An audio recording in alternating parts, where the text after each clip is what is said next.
Evidence for Giants with Matt Shy, Part 1. You are listening to Brothers of the Serpent podcast.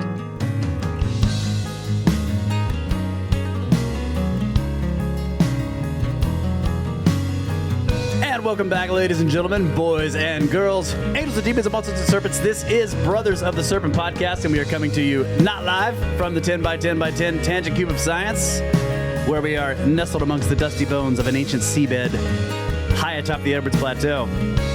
And I think we still have Egypt stuff to talk about, but our buddy Matt, who is the husband of the now famous Heather Shy, who we had on our podcast before. So this is Heather's husband, good friend of ours. He's in town.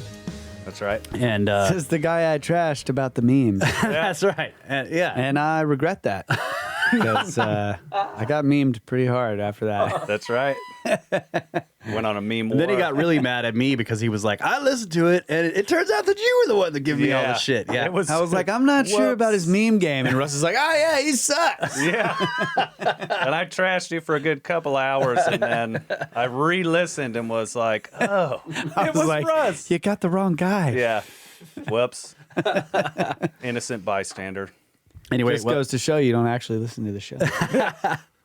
welcome to the podcast, buddy. Thank you. Yeah, thanks for coming, man. Yeah. Yep, I am Mr. and Mrs. Shy, and I look forward to entertaining everyone tonight.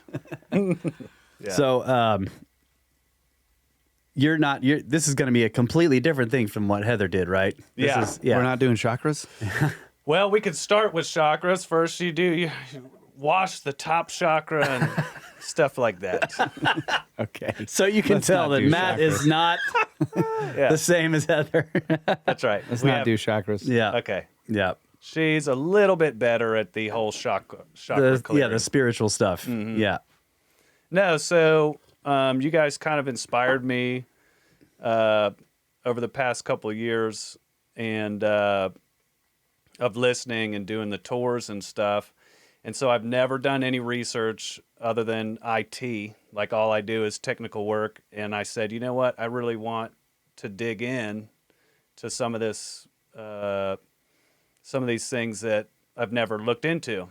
And so I started reading up on a few different subjects. And then when I stumbled upon giants, I was absolutely stunned about the amount of information that's out there about giants and what's absolutely fake, what's real, what's myth, what's debatable. And so I went down a huge rabbit hole and I read about 10 books and just really got into it. And I'm excited. I mean, you said you were getting books, like running books through translators as well? Yeah, so I did some translating of some old Italian books, and I have some of those snippets. And I mean, just really fascinating things. But I wanted people's firsthand accounts. So I'm wearing my Skeptical Cat T-shirt that says "Skeptical Cat doesn't believe you." I'm a highly skeptical guy. Yeah. Let's talk about that. You have your own company. Yep. You do IT and security for large clients, right? Yep. Yeah. Yeah. So we operate mostly in the security area where we secure digital transactions for clients over the internet. So if you have an interface, I won't get into details, but if you have an interface from one business to another and you're required to be compliant, then we can come in and facilitate the absolute security and monitoring of that. Okay. So that's a whole niche of business because very large companies basically need those operating secure 24/7. To their connections between each other, between different businesses. Yeah, so I can give you an example, like a bank integration. Let's say you're somebody that operates with Bank of America and an employee benefits portal, for big clients. One thing I can share that we do is if you have an employee benefits portal and Bank of America is using it to get discount tickets at, Six Flags or something, we have to make sure that's secure, and it goes through an extensive audit. And so what we'll do is check every layer of code, and these audits can be 6 months of going through every single piece. It's really complicated, time consuming security auditing. Yeah. So the point of saying all that is like you do a very intensive, very like intellectual kind of work, and you've sort of apply, and then you have to do a ton of research on systems you don't understand yet, whatever. What are they using? And you look at it, so you're kind of applying the same techniques to this. I think so. I think I used my technical mind for this research, and so I've curated a lot and dismissed a lot. Most of my content is pre-Cardiff Giant, because after that, people kind of jumped on board after the Cardiff Giant in 1870 and said, "Ooh, we can make a hoax." Yeah. And so it muddled the truth in with the hoaxing that happened. And so I don't actually touch on the Cardiff Giant because we're going to stay pre-Cardiff Giant. Yeah. So you believe in the hoax fad? Yes, I was going to say he's basically Right, saying there was somewhat of a hoax fad that muddled the evidence afterwards. Yeah. Okay, all right. Yeah, well, for sure. And I hope that I compel you that giants are real, Yeah. because I have sifted through what I believe is an absolute hoax, and I'm not presenting that. I have maybe one hoax, but what I've gathered from all of these books is let's dismiss some of the purely exaggerated items, and let's go and see what first-hand accounts of people are saying. What are the native tribes of all these countries saying? They're saying, listen, we have an oral tradition, and this is not a myth. Like, this is our history, right? And then also we'll touch on things that we'll get into the Smithsonian. All right. And I have dug and found where the Smithsonian absolutely has documented that they have excavated giants. Now, but we probably have to define. We're going what to a define giant is. giants, yeah. Because some people say, oh, it's 40 feet. And actually, I jumped on the Discord. 40 feet. Yeah. So, like, that happened. Cool dude on Discord was like, man, these aren't giants. These are just tall people. So I wanted to give him a shout out and say, hey, buddy, I hope I compel you that maybe that, giants are real. I think they are. And I think they are. There is some magical factor to them. So, I mean, we can get into it, and I can show you why I think there's compelling evidence. I'll just say this up front, too, is a good friend of mine, longtime friend, came to visit. He's a doctor now, and we were talking about various Snake Bros topics, and I brought up, the giants, which, I assumed he would be like scoff at this idea, but he was like, no, that's totally that's within the bounds of evolution, that you're going to get sometimes people that are huge. And we do have modern examples of that, but we're talking about not 40 foot. We're talking about, 7, 8 feet, that kind of thing. And that's more kind of what I'm talking about, but more along the lines of like a gene pool or a race that had that had these attributes. Now, from my buddy's perspective, this could be something that happened more often amongst the tribes or the races of people who lived in the Americas, and they revered it. Mm-hmm. And perhaps they made them their chiefs just because they were the biggest people.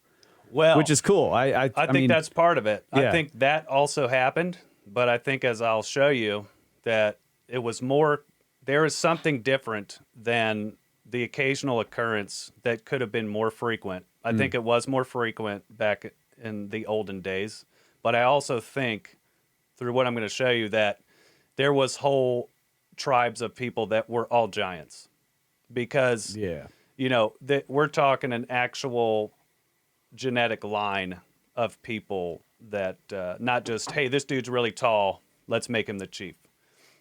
So that also happened. And I think that and I could be wrong because I haven't gone through your research yet. He's been here for 4 days and he's like, I'm not telling you anything. That's the big surprise. Not pulling a Marty on us. Yeah, he's pulling a Marty. Yeah. But I think the basic idea that I've gotten through reading various books and looking at research is that, and this is the one that probably the guy you're talking about would not be okay with, is that a long time ago, there were very large giants, and they have actually been diluted into the human race over time. And so what we have in the more recent past are 7, 8, 9 foot people. Yeah. But they are the genetic remnants of something that was much larger. Yeah, I don't know how much larger, but yeah. But I think, again, like I'm trying to think of it from my buddy's perspective here. Yeah, That yeah. like this is still like that's still within the bounds of evolution, right? This is kind of the way he looks at everything, Yeah. and it's a valid way to look at things. Yeah.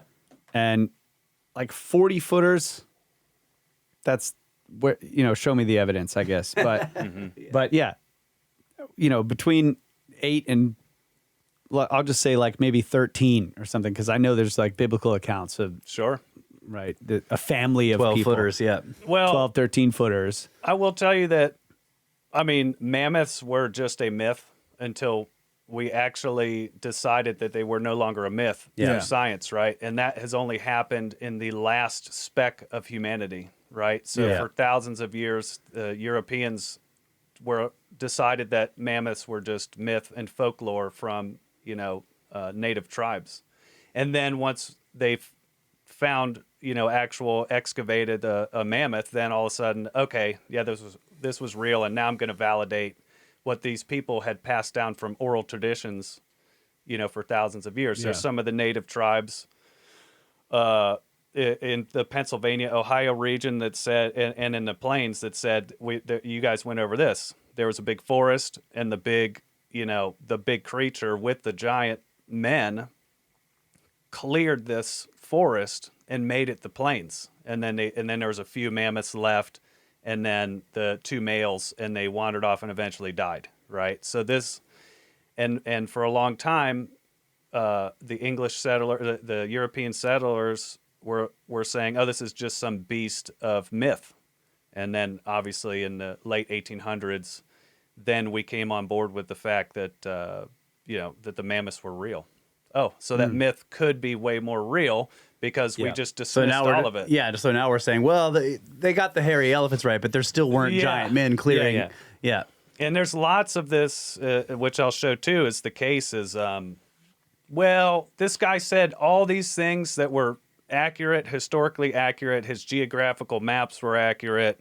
His account of battles and history was accurate. But, he said something about giants, so that part is fake. Everything else is real.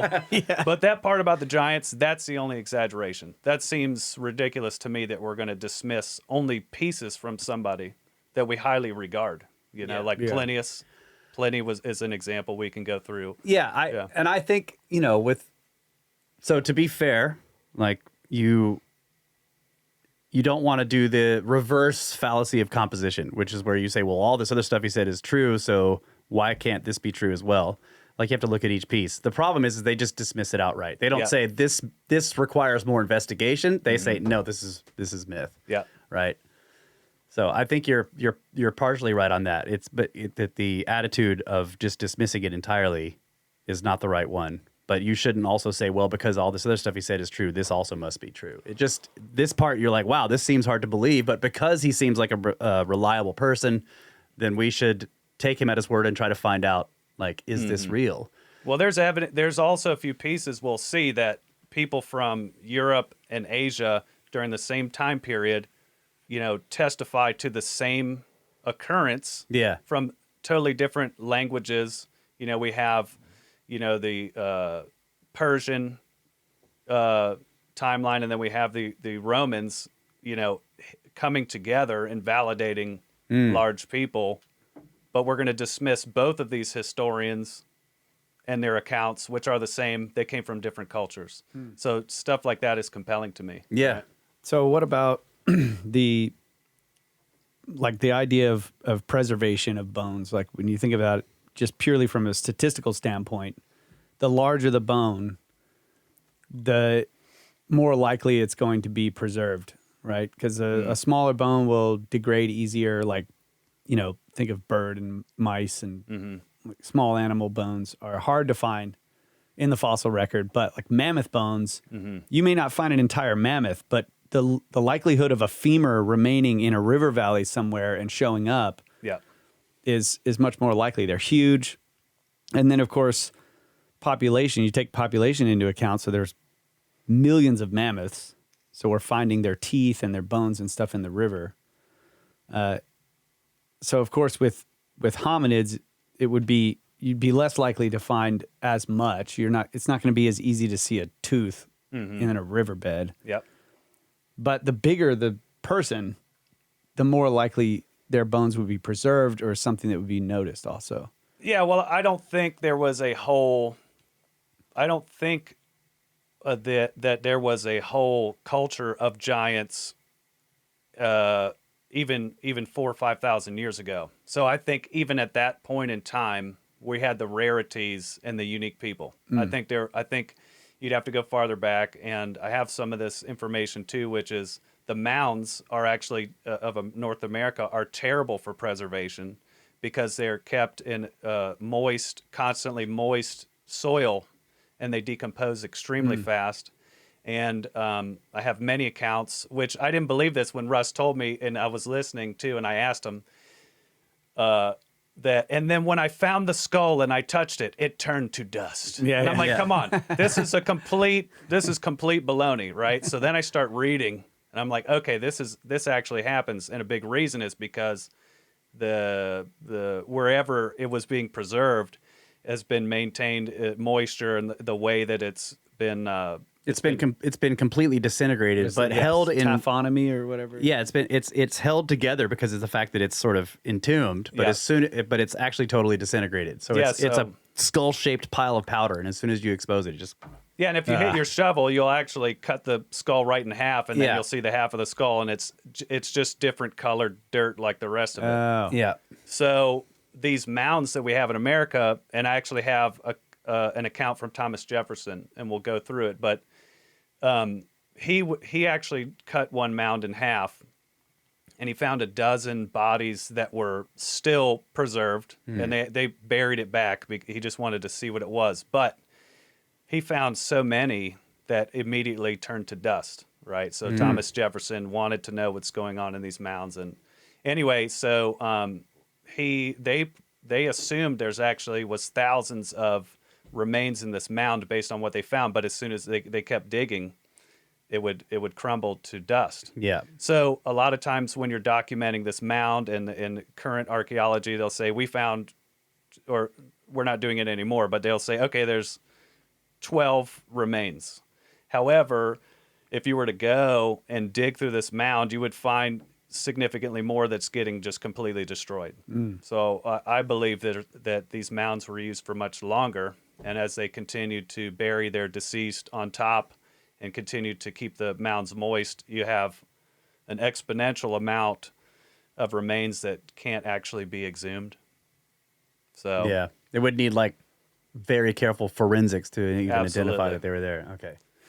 So that's the thing with North America, right? So we're going to have a big problem with the mound builders because all of these mounds are similar with the humidity and the type of soil. So you're never going to be able to actually go. That's why, it's going to be rare to find a lot of remains. And you were asking me about the large femurs. I don't have an answer to that other than I think they're much older. And then what we're seeing in the early historians is the last remnants, which kind of coincides with the whole biblical theme, which I'm not going towards. But there's giants. God wipes the planet, major catastrophe. Oh, we missed a few, so let's do another catastrophe. Yeah. And he does it 3 times. If you go through, I read the Book of Giants and the Book of Enoch. Read the biblical stuff. I won't be going through that today, but basically these giants, he's like, darn it. Every time I wipe these giants out, there's still a few and they create more abominations. Like one time he gets, does the flood, and another time, which was really interesting with the Book of Enoch, he gets the Gabriel and the 3 other angels. And he said, go down there and show them who's boss. And so they actually take them all together. And this time, instead of a flood, they dig a huge fiery pit deep into the earth. And then they put them in the pit. And he's like, I want to keep some alive so they know, that all their generations are going to suffer. So God was really kind of mean. Damn. Yeah. And so he buries them in stone and slowly burns them and all this stuff, which is kind of wild. But anyway, all this stuff, I'm not saying that's true, and I'm just saying that's part of the story. Yeah. And think of how often, I mean, I don't know if this is connected to stuff like that, but when I hear those stories and I think of like how Luke was telling us about the Olmec heads found in deep pits surrounded by burnt material, and they're, the giant stone heads in deep holes, Whoa. Surrounded by charcoal and ash. Yep. You're just like, is there some connection here? I mean, the same thing in Egypt, the same thing in China. They found these very strange statues buried deep surrounded by burned material. You're like, what's going on? Yeah, I mean, digging into these ancient texts was really fascinating, right? And seeing the similarities in the different cultures, from the Christian Bible and Muslim stories and the Sumerian text and the scrolls, and they all have come from a unified point to some extent, but there's definitely the same stories occurring throughout these religions, and including the giants. All over we have, like, there was a lot of giants. And I do like the one, and I'm not an expert on this, but in the Book of Giants, one version has Gilgamesh, and Gilgamesh goes, the giants go to Gilgamesh and say, God's like going to come down and wreck us. And he goes, listen, I fought all these people, like all these animals. I could take out anybody. He's like, I can't take out these angels, like the pure blood angels. I can't. And so the giants like cry, and they're going, but Gilgamesh, you're like the best giant we have. And he's like, I know. So they ask Enoch to go to God, and they say, is there anything we could do at all? And Enoch writes it down on his tablet. He's like, no, God, no. And then so he comes back down. He said, God said, like, you can't do nothing. So the end of the Book of Giants that we have is just like, and then the giants cried in misery as they waited for their death. The end of Book of Giants, right? God. So even Gilgamesh was like, I can't mess with these fools, Huh. Wow. Yeah. Now, I tried to compile that, but, I mean, we'd probably be 3 hours in or something, and then... So I don't have like that detail, but it's a great snippet. That's cool. Yeah. All right. Well, we can get into the actual presentation itself. We got some time left. Also, I wanted to say, don't want to forget, we are joined by the Watcher. Yes. Yeah. He is here. Buddy, you want to come on and say hi? Make sure he's being recorded here. He is. Is he there? Yeah, I'm still here. All right. Very glad to be here. Very excited to learn more about this topic, because the giants have always, been fascinating, and I would definitely agree. I've always thought of them as if they were a separate genetic line, compatible with modern humans, but different in their own. And so as they've sort of blended in with us, there's been a change in both, where they've become smaller and we probably got a little bit bigger. But it makes sense when you look at certain cultures. You just have some cultures where people are still huge. Yeah. And so it makes a lot of sense. But I'm very excited to hear about this. Cool. Can't wait. Well, we'll get into it, and the beginning is modern giants and why they're different. So I think we'll divide that, and you'll see. And I mean, maybe you'll disagree, but let's find out. All right, let's do it. All right, skeptical cat. Here we go. Be skeptical. Okay, giants. What are they? Are they real? And why do I care? By Professor Shy. I've given myself a PhD because I read a few books. Okay, That seems legit. yeah. So let's see here. Let's I wish see if the menu would go away here. What's the deal?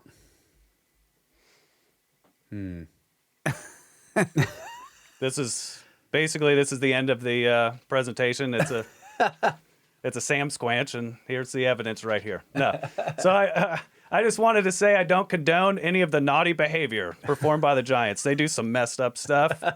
I don't take any responsibility for the poor pronunciation of names and places. I'm terrible. Good. Yeah. Okay, I don't condone the words or actions of some of these darned explorers and archaeologists. We're going to go over some, people that really are not respectful of the native tribes. So I'm going to Okay, be saying yeah. their words, Yeah. but I don't feel the way they feel. Okay. And then the Smithsonian Institute, I still love you. Please don't come after me. Okay? I'm going to expose a little bit, but I still really like your Natural History Museum. Okay? So I'm starting with Vine Deloria Jr. He served as the executive director of the National Congress of American Indians, a Native American author and professor at law. And in 1999, he had the Vine Deloria Jr. Library at the National Museum of the American Smithsonian named after him. So he's a very respected, regarded man. And then here's his words. I like to open this presentation with this. Modern-day archaeology and anthropology have nearly sealed the door on our imaginations, broadly interpreting the North American past as devoid of anything unusual in the way of great cultures characterized by a people of unusual demeanor. The great interloper of ancient burial grounds, the 19th century Smithsonian Institution created a one-way portal through which uncounted bones have been spirited. This door and its contents of its vaults are virtually sealed off to anyone but government officials. Among these bones may lay answers not even sought by these officials concerning the deep past. Oh, man. So you can listen to him, but he goes on about how upset he is about not just ancestral remains, but about the culture and heritage and history. So, I just wanted to start and say, looky here. Yeah. Okay. So here's kind of my discernment of modern giants versus what we're looking for. So out of 7.5 billion people, there's only 2,800 people today that are over 7 feet tall. It's extremely, extremely rare. Okay. And most of these individuals have, gigantism, which is a condition of excessive growth and height, but it's from increased levels of the growth hormones before the fusion of the growth plate, which usually occurs at some point soon after puberty. This increase is most often due to abnormal tumor growths on the pituitary gland. Oh. So we'll see here that these people have a form of an issue. And then another thing I found is that for sure, this mostly includes weakness, not strength. Yeah. So a lot of these people that are 7 feet tall, they don't have any more strength than an average 5'10" person. So in summary, I believe that these tall modern people are not examples of true giants. They are just rare tall peoples. So they're like way outside at the edge of the bell curve of normal humans Yeah. in height. Yeah. But yeah, they have their hearts work really hard. Yeah. Their hearts also keep getting bigger. Oh. So it's not, all of their organs in a lot of cases are getting bigger, which the heart then has a much harder time to even pump a regular amount of blood. So as you expand, a container, how much harder do you have to work to get the blood flow? So I did we can crank through this real quick if you want, like the modern giants, Manute Bol, he was super tall, and he's a typical modern giant. He had tall parents, and he only lived to about 50, which is actually long for someone of his height. But I wanted to point out that he could initially only lift 44 pounds on the bench. Now, most teenagers at 13 could lift more than that, and my 10-year-old could do more than that. Yeah. So, not knocking him, he could dunk like nothing, but these features of gigantism don't give you the strength that we're reading about in ancient text. So I got a few other examples. You guys can chime in. I don't know if you know this guy, Shaq. Yeah. But look, I like this picture because look how small the rock is. Yeah. Isn't that crazy? But anyway, so he doesn't have full gigantism, but he's also not mega strong. Shaq, even though he's strong, he can't do anything more than the average male could with training. Okay. So But he has no signs of gigantism. Yeah, he doesn't, but he has like a lot of health practitioners and stuff, but he's just over 7 foot. But he knows that the earth isn't flat. Is he a flat earth guy? No. Yes, he is. He's a flat Earth guy. He knows the Earth isn't flat. Oh, but he's saying that the Earth is flat. Tall. He's so tall, he can see the curvature. This is a old Snake Bros Old joke joke, from like yeah. episode 2. Yeah. Okay. So obviously Andre, everyone's a fan of Andre, right? With the show. But I mean, he was strong. But I did want to point out 520 pounds. 520 pounds, 7'4". He supposedly, I watched the video, lifted 2,000 pounds off the ground. I think the WWE spray painted the 2,000 pounds, but it was something maybe like 1,000 pounds. It was still cool. Wow. Anyway, Ric Flair said he once witnessed Andre the Giant drink 106 beers. God dang. Incredible. But yeah, so he also took steroids. This is kind of the deal. It's like he probably wouldn't have been that strong if they didn't pump him up full of, steroids to increase his muscle and bone mass along with his gigantism issue. is also pointing out he's got a Cro-Magnon features, right? Oh yeah. Look at his skull. Where is the Watcher? I just saw the chat come up. I By the need- way, I no longer can hear my mic in my headset. Am I getting picked up? Yeah, I don't know what happened there. I got issues. It wasn't me. Should we pause? This is great though. Yeah. We're not even Oh, into let's the take a break. weeds. It's break time. Oh. Break time. All right, cool. I'll fix the 0 mistakes, and we will be back, folks. Brothers of the Serpent Podcast. Giants. Giants! Giants. Sam Squanch.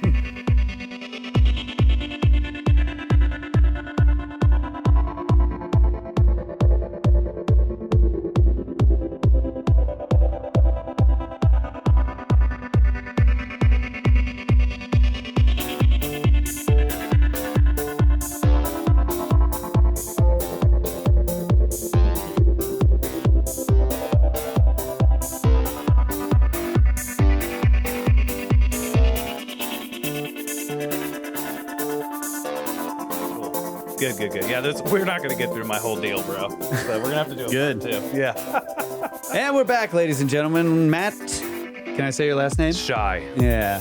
He's a little right. shy, folks. We're not going to tell you his last name. Back with the Giants. Let's go. Okay, Andre.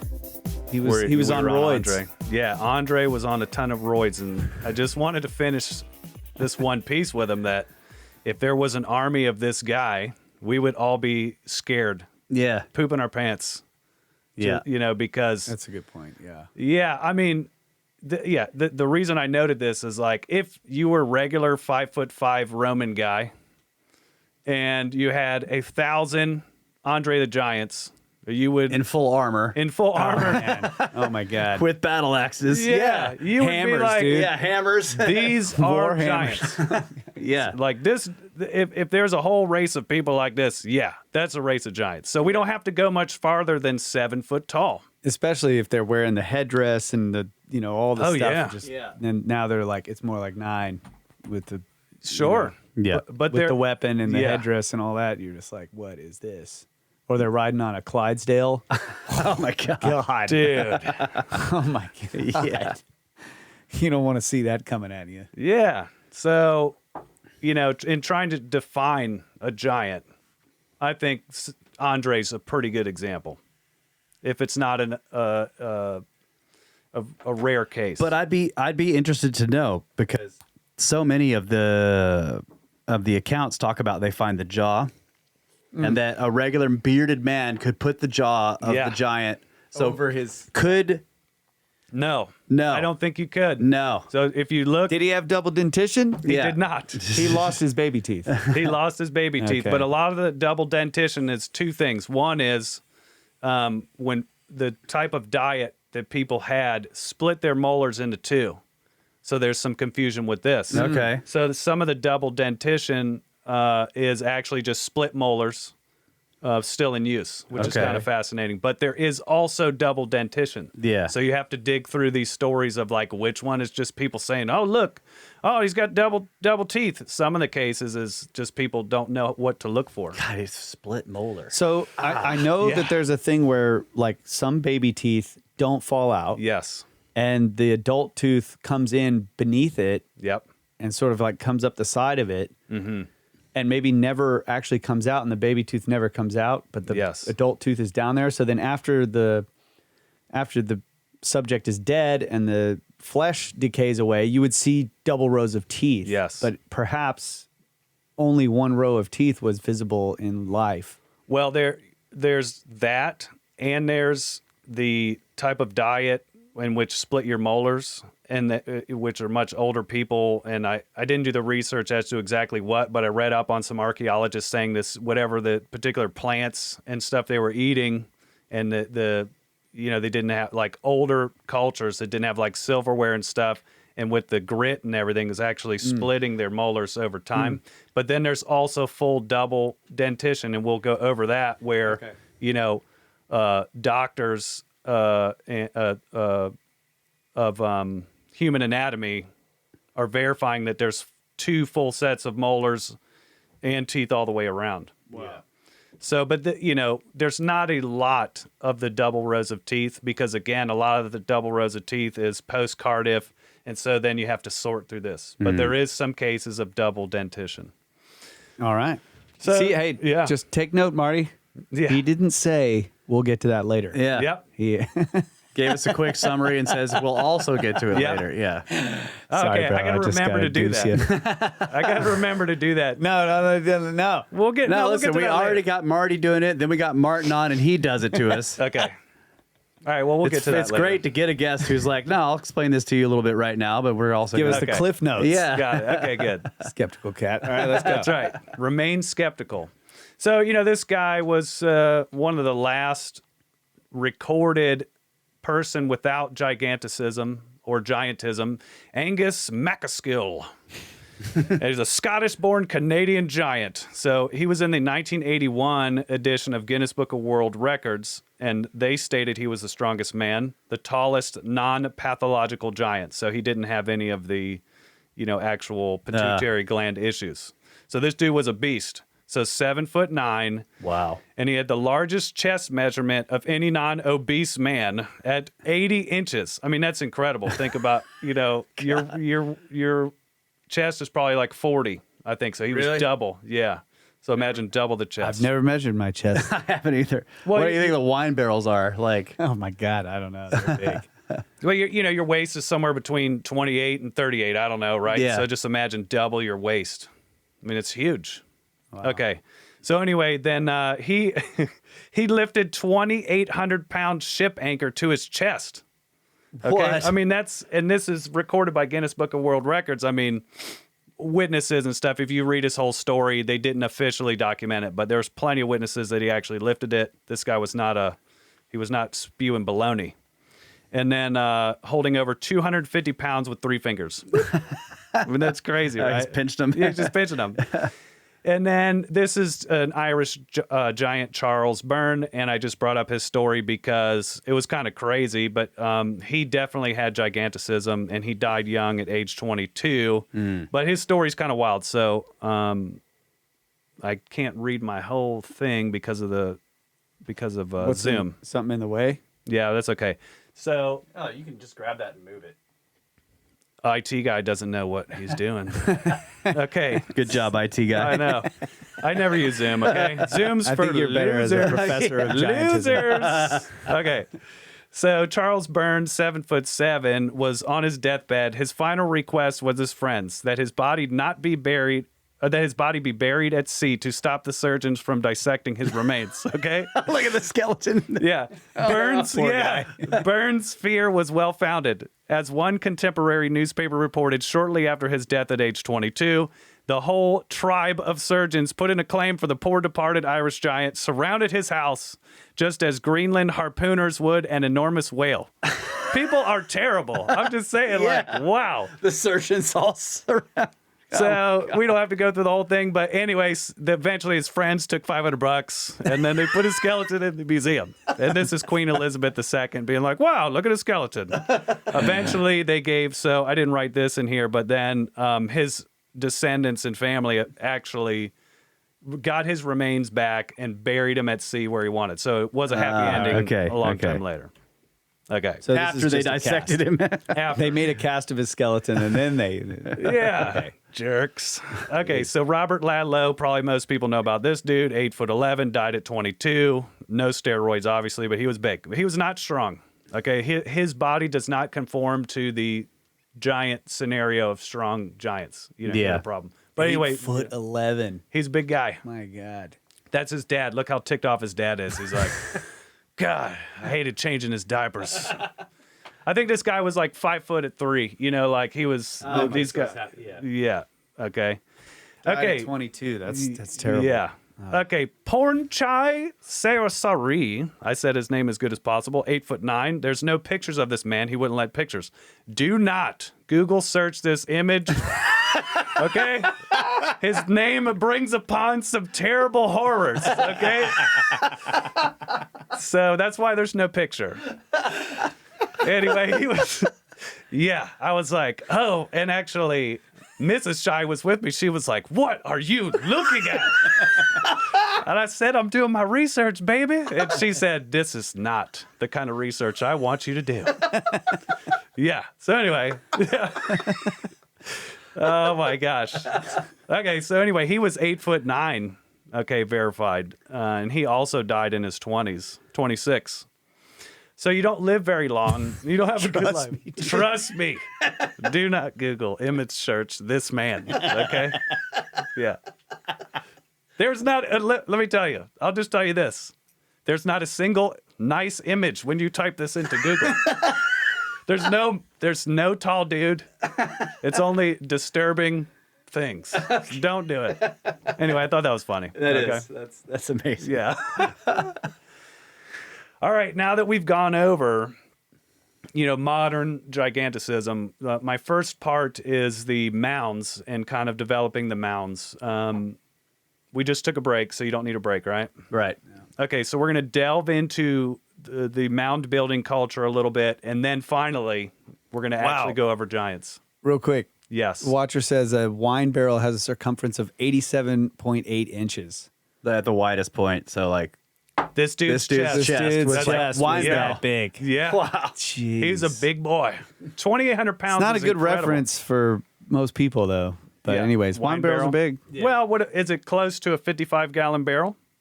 Yeah, it's 59 gallons. So it's bigger than a 55-gallon drum. Yeah. Everyone's seen a drum. That is Yeah, there you go. incredible. That's look that up. Yeah. That's something more that people can. What's the circumference of a T-Rex? 88 inches. At the chest. Yeah. Yeah. How many T-Rexes is this guy's chest? Anyways, sorry. No, it's good. Go Okay, ahead. so I wanted to dig into this, and then trust me, we got some giants. So we have hundreds of thousands of mounds in America, and you guys actually inspired me in your 4 years ago with your Giants of America. And when I heard you guys, your minds were blown when there was 15 to 20,000 mounds just in Wisconsin. You were, and Kyle was like, "What? That's so many." So I went and did the research and about how many mounds that we have found. And basically, there's at least 10,000 mounds in Ohio, Illinois, Indiana, Iowa, thousands of mounds in Kentucky, West Virginia, Louisiana, and Arkansas. So at least 100,000 mounds that we know of. Okay. Tons of them have been plowed over without documentation for farmland and whatnot. And so we can assume there was a lot more. My God. There's a lot of mounds. And so Thomas Jefferson did report hundreds of mounds himself, and he excavated one, which we talked about, reported 12 full bodies in one small mound. This is a very small mound, estimated thousands of remains based off what he saw at the bottom layers. And mounds have as little as 2 and as many as 270 or more remains in the Cahokia Mound. There was, in Cahokia Mound 72, that's the number of the mound, there was 270 bodies. Wow. So I'd like to share this story from Thomas Jefferson. It's long, but if we have time, I'd like to read it. Yeah. Because this is a very good source. I'm bringing up these people because these are trusted, Respected. historians and leaders. Okay. All right, real quick. Circumference of a 55-gallon drum, 72 and a quarter inches. Yeah, so So he's way bigger smaller. around than a 55-gallon drum. So the term barrel-chested takes a whole new meaning. Yeah. There you go. Uh-huh. Hey. Okay, so Thomas Jefferson in his journal about the mounds. These are of different sizes, some of them constructed of earth and some of loose stone. That they were repositories of the dead has been obvious to all. But on what particular occasion constructed was a matter of doubt. Some have thought they covered the bones of those who have fallen in battles fought on the spot of interment. Some ascribe them to the custom said to prevail among the Indians of collecting at certain periods the bones of all their dead, wherever so deposited at the time of death. Others again suppose them to be general sepulchres for towns, conjectured to have been on or near these grounds. And this opinion was supported by the quality of the lands in which they are found, those constructed of earth being generally the softest and most fertile meadow grounds on the riversides, by a tradition said to be handed down from the Aboriginal Indians that, when they settled in a town, the first person who died was placed erect, and earth was put about him so as to cover and support him. That, when another died, a narrow passage was dug to the first, the second reclined against him, and covered of earth replaced, and so on. There being of one of these in my neighborhood, I wish to satisfy myself whether any and which of these had been opinions were just. For this purpose, determined to open and examine it thoroughly. It was situated on the low grounds of the Rivanna, about 2 miles above its principal fork, and opposite some hills on which had been an Indian town. It was of spheroidal form, about 40 feet diameter at the base, and had been about 12 feet altitude, though now reduced by the plow to 7.5, having been under cultivation for about a dozen years. Before it was covered with trees of 12 inches diameter, and round the base was an excavation of 5 feet depth and width, from whence the earth had been taken of which the hillock was formed. First dug superficially in several parts of it, and came to collections of human bones at different depths, from 6 inches to 3 feet below the surface. Okay, so 1 second. So Yep. it sounds like he's describing a rounded mound that had a ditch around it. And Yep. he's supposing that the ditch supplied the material for the mound itself. Is that what he's... Yep. Okay. And that's good you point that out, because It's like a hinge almost. Yes. Yeah. And so it's very similar to the European Yeah. style, and who taught the people this method, Yeah. right? So why are we doing the same? It's just how you make mounds. Oh, It's the easiest way. my apologies. Everybody I- does it this way. I didn't know that. That's how you do it. Okay, so I had my mouse here. Can I highlight? No. Oh, I messed up. Okay, here we go. Yeah, I think you were right sorry I there. interrupted you. No, dude, Right here, I it's really okay. Excavation of 5 feet depth and width. Okay. Yeah, here we go. These were lying in the utmost confusion, some vertical, some oblique, some horizontal, and directed to every point of the compass, entangled and held together in clusters by the earth. Bones of the most distant parts were found together, as, for instance, the small bones of the foot in the hollow of a skull.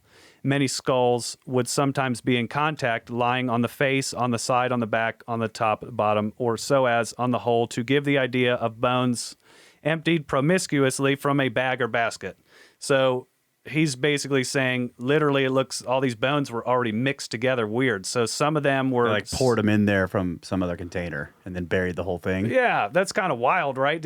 They pour them in after they were already bones? Like, let's put them over here. Yeah, so there is the concept of sky burials, right? Which is where they put the body in state at rest somewhere high, and then they let nature, birds, dismantle it until it's just nothing but bones. Or they put it in a cave and let it, Okay. skeletonize, basically. Yep. Then they take the bones and place them in a mound. So, this is compelling because there's way more remains than we document when we were doing all these excavations. For instance, the Smithsonian and other archaeologists, right? Because they're getting destroyed. They're not all together. Yeah. So you might only find a skull or a broken piece of skull because these remains are getting mashed up. So Yeah. it's hard to document.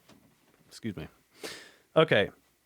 So Here we go. The bones with the greatest numbers remained were skulls, jawbones, teeth, bones of the arms, thighs, legs, hands, and feet. A few ribs remained, some vertebrae of the neck and spine without their processes, and one instance only 19 bone, only of the 19 bone which serves as a base of the vertebral column. The skulls were so tender that they generally fell to pieces upon being touched. This is one of the reasons why I wanted to bring this up. Other bones were stronger. And then we can continue on. He goes about the description of the bones. So he proceeded to make a perpendicular cut through the body of the barrow that I might examine its internal structure. And there's actually a drawing, which I don't have, but they cut it in half. They all excavated to kind of see the layers. This passed about 3 feet from the center, was opened to the former surface of the earth, and was wide enough for a man to walk through and examine its sides. At the bottom, that is, on the level of the circumjacent plane, I found bones. Above these, a few stones, brought from a cliff a quarter of a mile off, and from the river 1/8 of a mile off. Then a large interval of earth, then a stratum of bones, and so on. At one end of the section, there were 4 strata of bones plainly distinguishable. At the other, 3, the strata in one part not ranging with those in another. The bones nearest the surface were the least decayed. No holes were discovered in any of them, as if made with bullets, arrows, or other weapons. So he's basically trying to prove that this wasn't like a war. Yeah. Right? Okay. They didn't. It wasn't the site of a battle. Yep. Then he goes on to say, I conjectured that in this barrow might have been 1,000 skeletons. Right? So, and like I said, this is only a 12-foot tall mound on one of his properties. And he also seems to be saying, like, there's a layer of bones.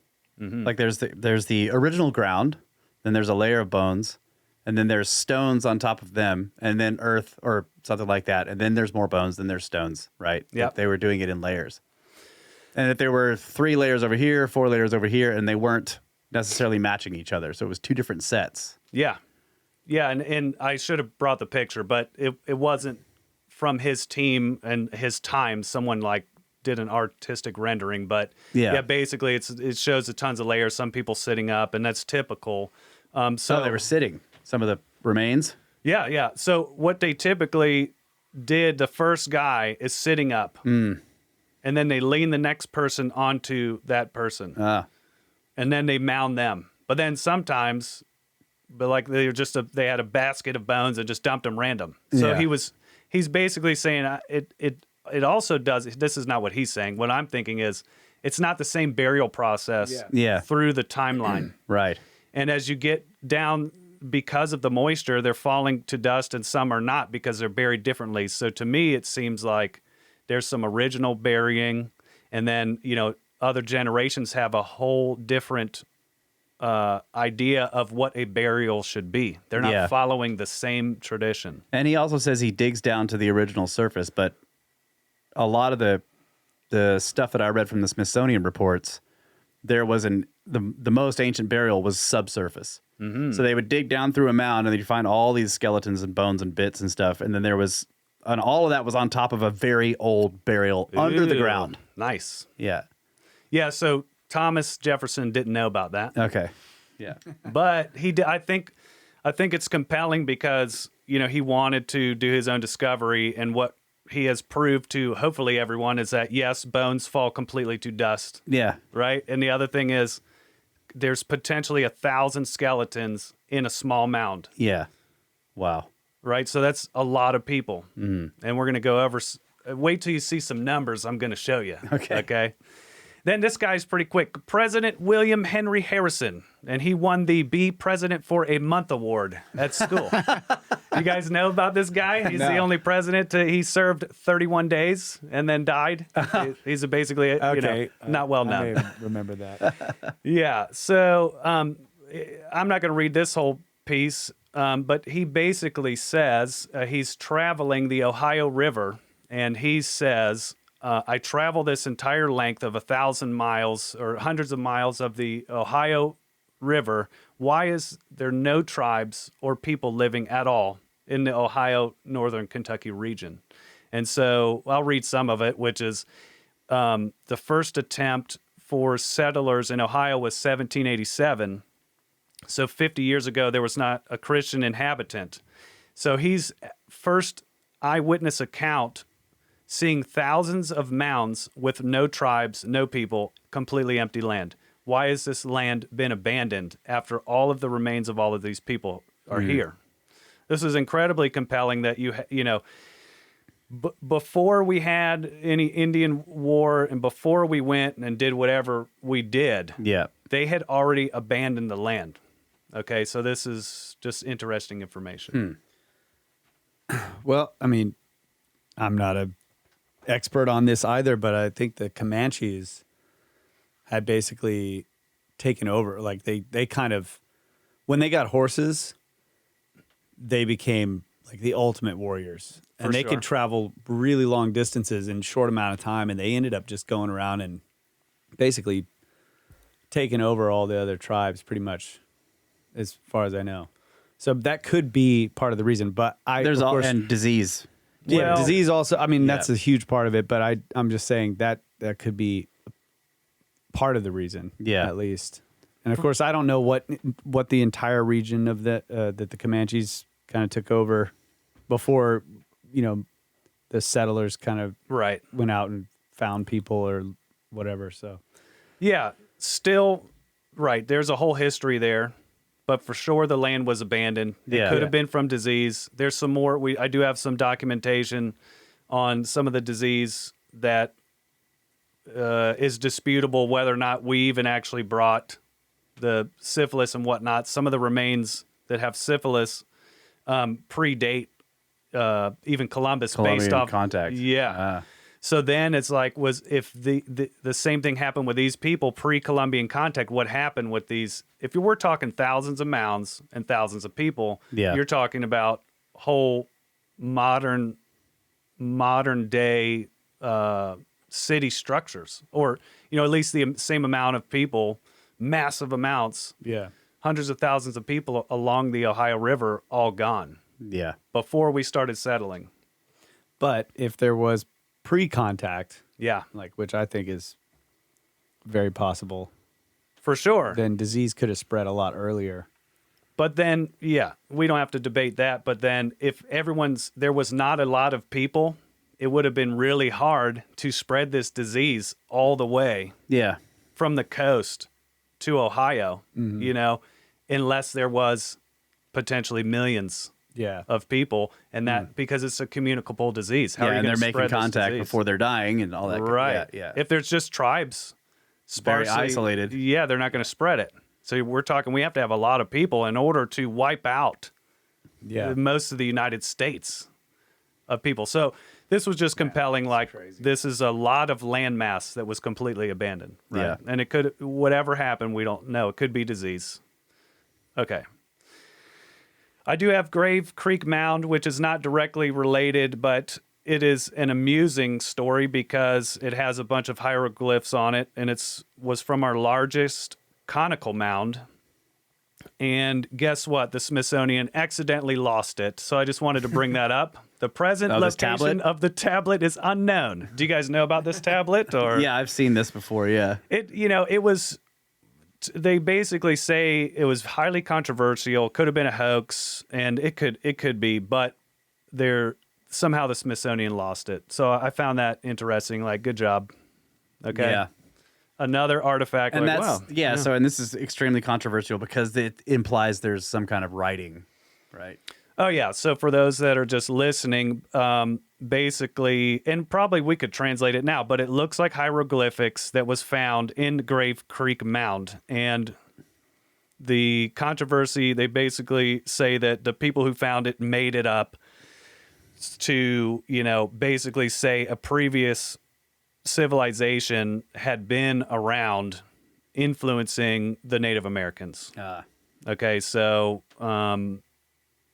but regardless of the controversy, why did the Smithsonian not take good care of it? Okay, that's my point. Yeah, good job, Smithsonian.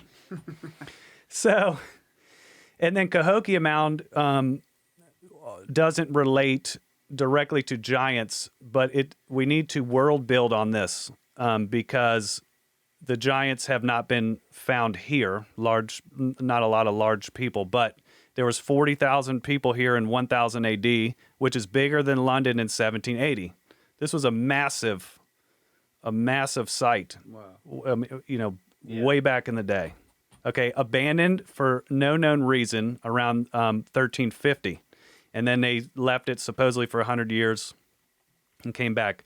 But it has a bigger base than the Great Pyramid at 14 acres, and it's only 100 feet tall. But just to give you the scale, the reason why I bring this up, it had a copper workshop with the annealing methods being used, which were later not used by the Native American tribes. They were using the bone and stone arrowheads and whatnot. But this copper culture, 9,500 years ago, peaking between 7,000 and 5,000 years ago, they were using copper massively, mining copper, hundreds of thousands of tons being mined. And so this is fascinating. A huge city using copper, okay? And here's why I relate it. The Starnaki people of the Navajo legend describing them as a regal race of giants endowed with mining technology who dominated the West, enslaved lesser tribes, and had strongholds all through the Americas. They were either extinguished or went back to the heavens. Now, this is a verified Navajo legend, okay? And so why was this copper abandoned? If the natives knew about copper, let me just tell you this. So you're telling me ancient people made stone and bone tools for 10,000 years, then discovered how to make copper ones, mined it for 4,000 years, and then figured, it's not worth the effort. Let's go back to stone and bone. Okay, that doesn't make any sense to me. These are two totally different Did you write people. make stone and bone better again? Make stone and bone better again. No. Yeah. So science.org, that's their reasoning. You know what? Copper's not worth the effort. After 4,000 years. After 4,000 years of using copper, not worth it. That was a tough 4,000 years, guys. Exactly. That's preposterous. Okay. This was definitely a different people that were doing copper. And then, the other tribes were doing stone and something happened to the copper culture. So I disagree completely with science.org. Sue me, bro. So, okay. Shall we take a break? Let's take a break. All right. Next slides are awesome. Giants. Next slides are the Giants. Next.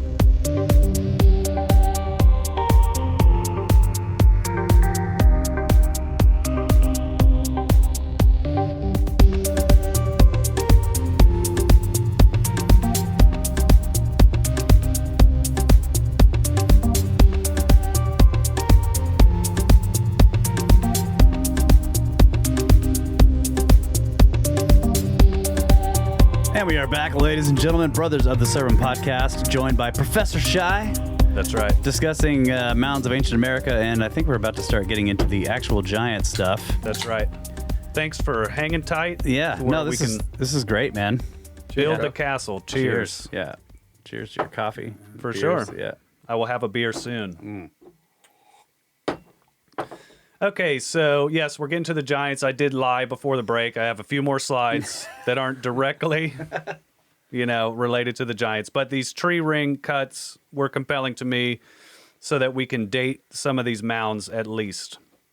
So what Nehemiah King found in 1829.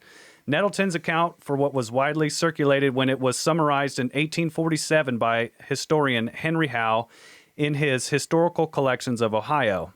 Howe speaks of Thomas Montgomery and Aaron Wright coming to Ohio in the spring of 1798, and of the subsequent discovery of the extensive burying ground and of the human bones found in the mounds nearby.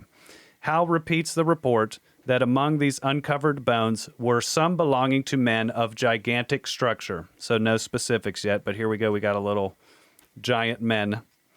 He also tells us how in 1829 a tree was cut down next to the ancient Fort Hill in Canute, or whatever that is, and that the local landowner, the Honorable, I knew that. Nehemiah King, with the magnifying glass, counted 350 annular rings beyond some cut marks near the tree's center. Howe concludes deducting 350 from 1829 leaves 1479, which must have been the year when these cuts were made. This was 13 years before the discovery of America by Columbus. It perhaps was done by the race of the mounds with an axe of copper, as that people had the art of hardening that metal so as to cut like steel. Now, why does he assume an axe of copper? Well, I don't know. So It seems like you could yeah. chop a tree with flint. Yeah, well, I'm assuming that the copper cut, if this person was, or whatever, archaeologist or understood what he was looking at, that a copper cutting would look different than a much rougher flint cutting. I don't know. But in the tree rings are pretty accurate, right? So especially in the region of Ohio where you have the 4 seasons. So I took at least this part for fact that, this was before Columbus. So way before the settling of America, way before Columbus, we have the mounds being built. Yeah. So and then we go back to the deduction of thousands of mounds abandoned before Columbus.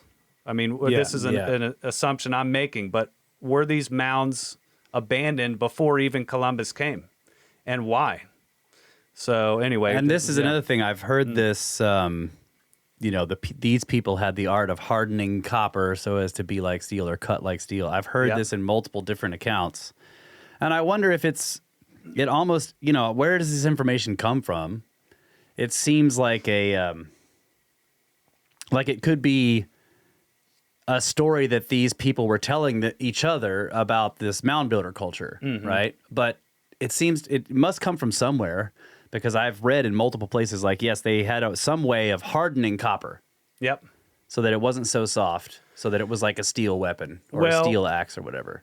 The Cahokia Mound, a website, and archaeologists have determined that they used annealing, which is not the best way of hardening. Yeah. But they're annealing the copper, hammering and cooling it and heating it and making it much stronger than it is without the process.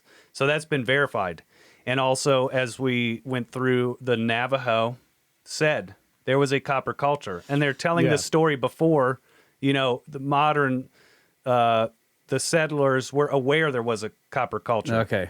So maybe this... I'm fully on board with this copper culture thing. I mean, the mines themselves, the presence of the mines in Michigan. 100,000 tons of copper were excavated out of the mound when we rediscovered it, right? Yeah. So I didn't get into that in the presentation, but, that's not too far from the Cahokia mounds. And, for traveling that distance, it would be a kind of a distance, but there was for sure people using the copper in the Cahokia mound, and there was people for thousands of years mining the copper out of Michigan. And the tribes that we interacted with, none of them claim to have done that.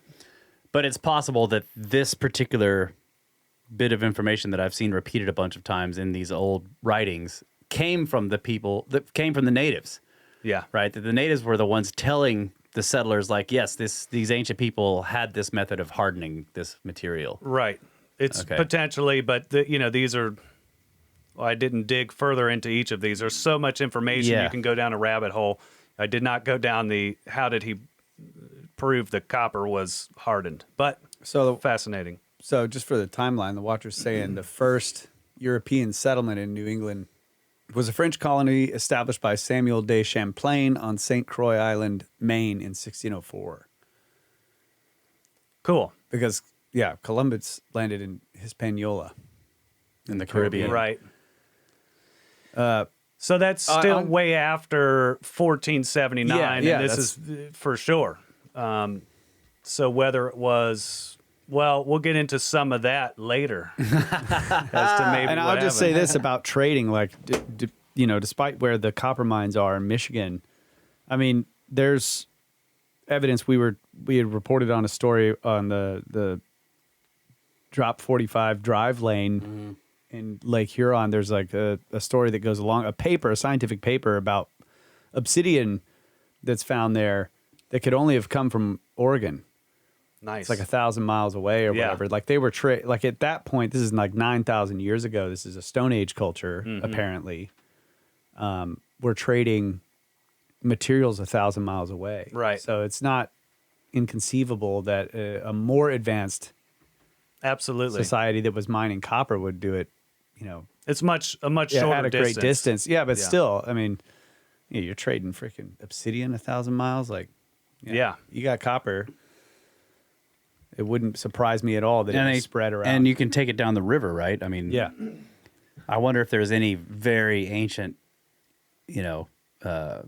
Sunken rafts or something with a bunch of copper ingots. Just be green.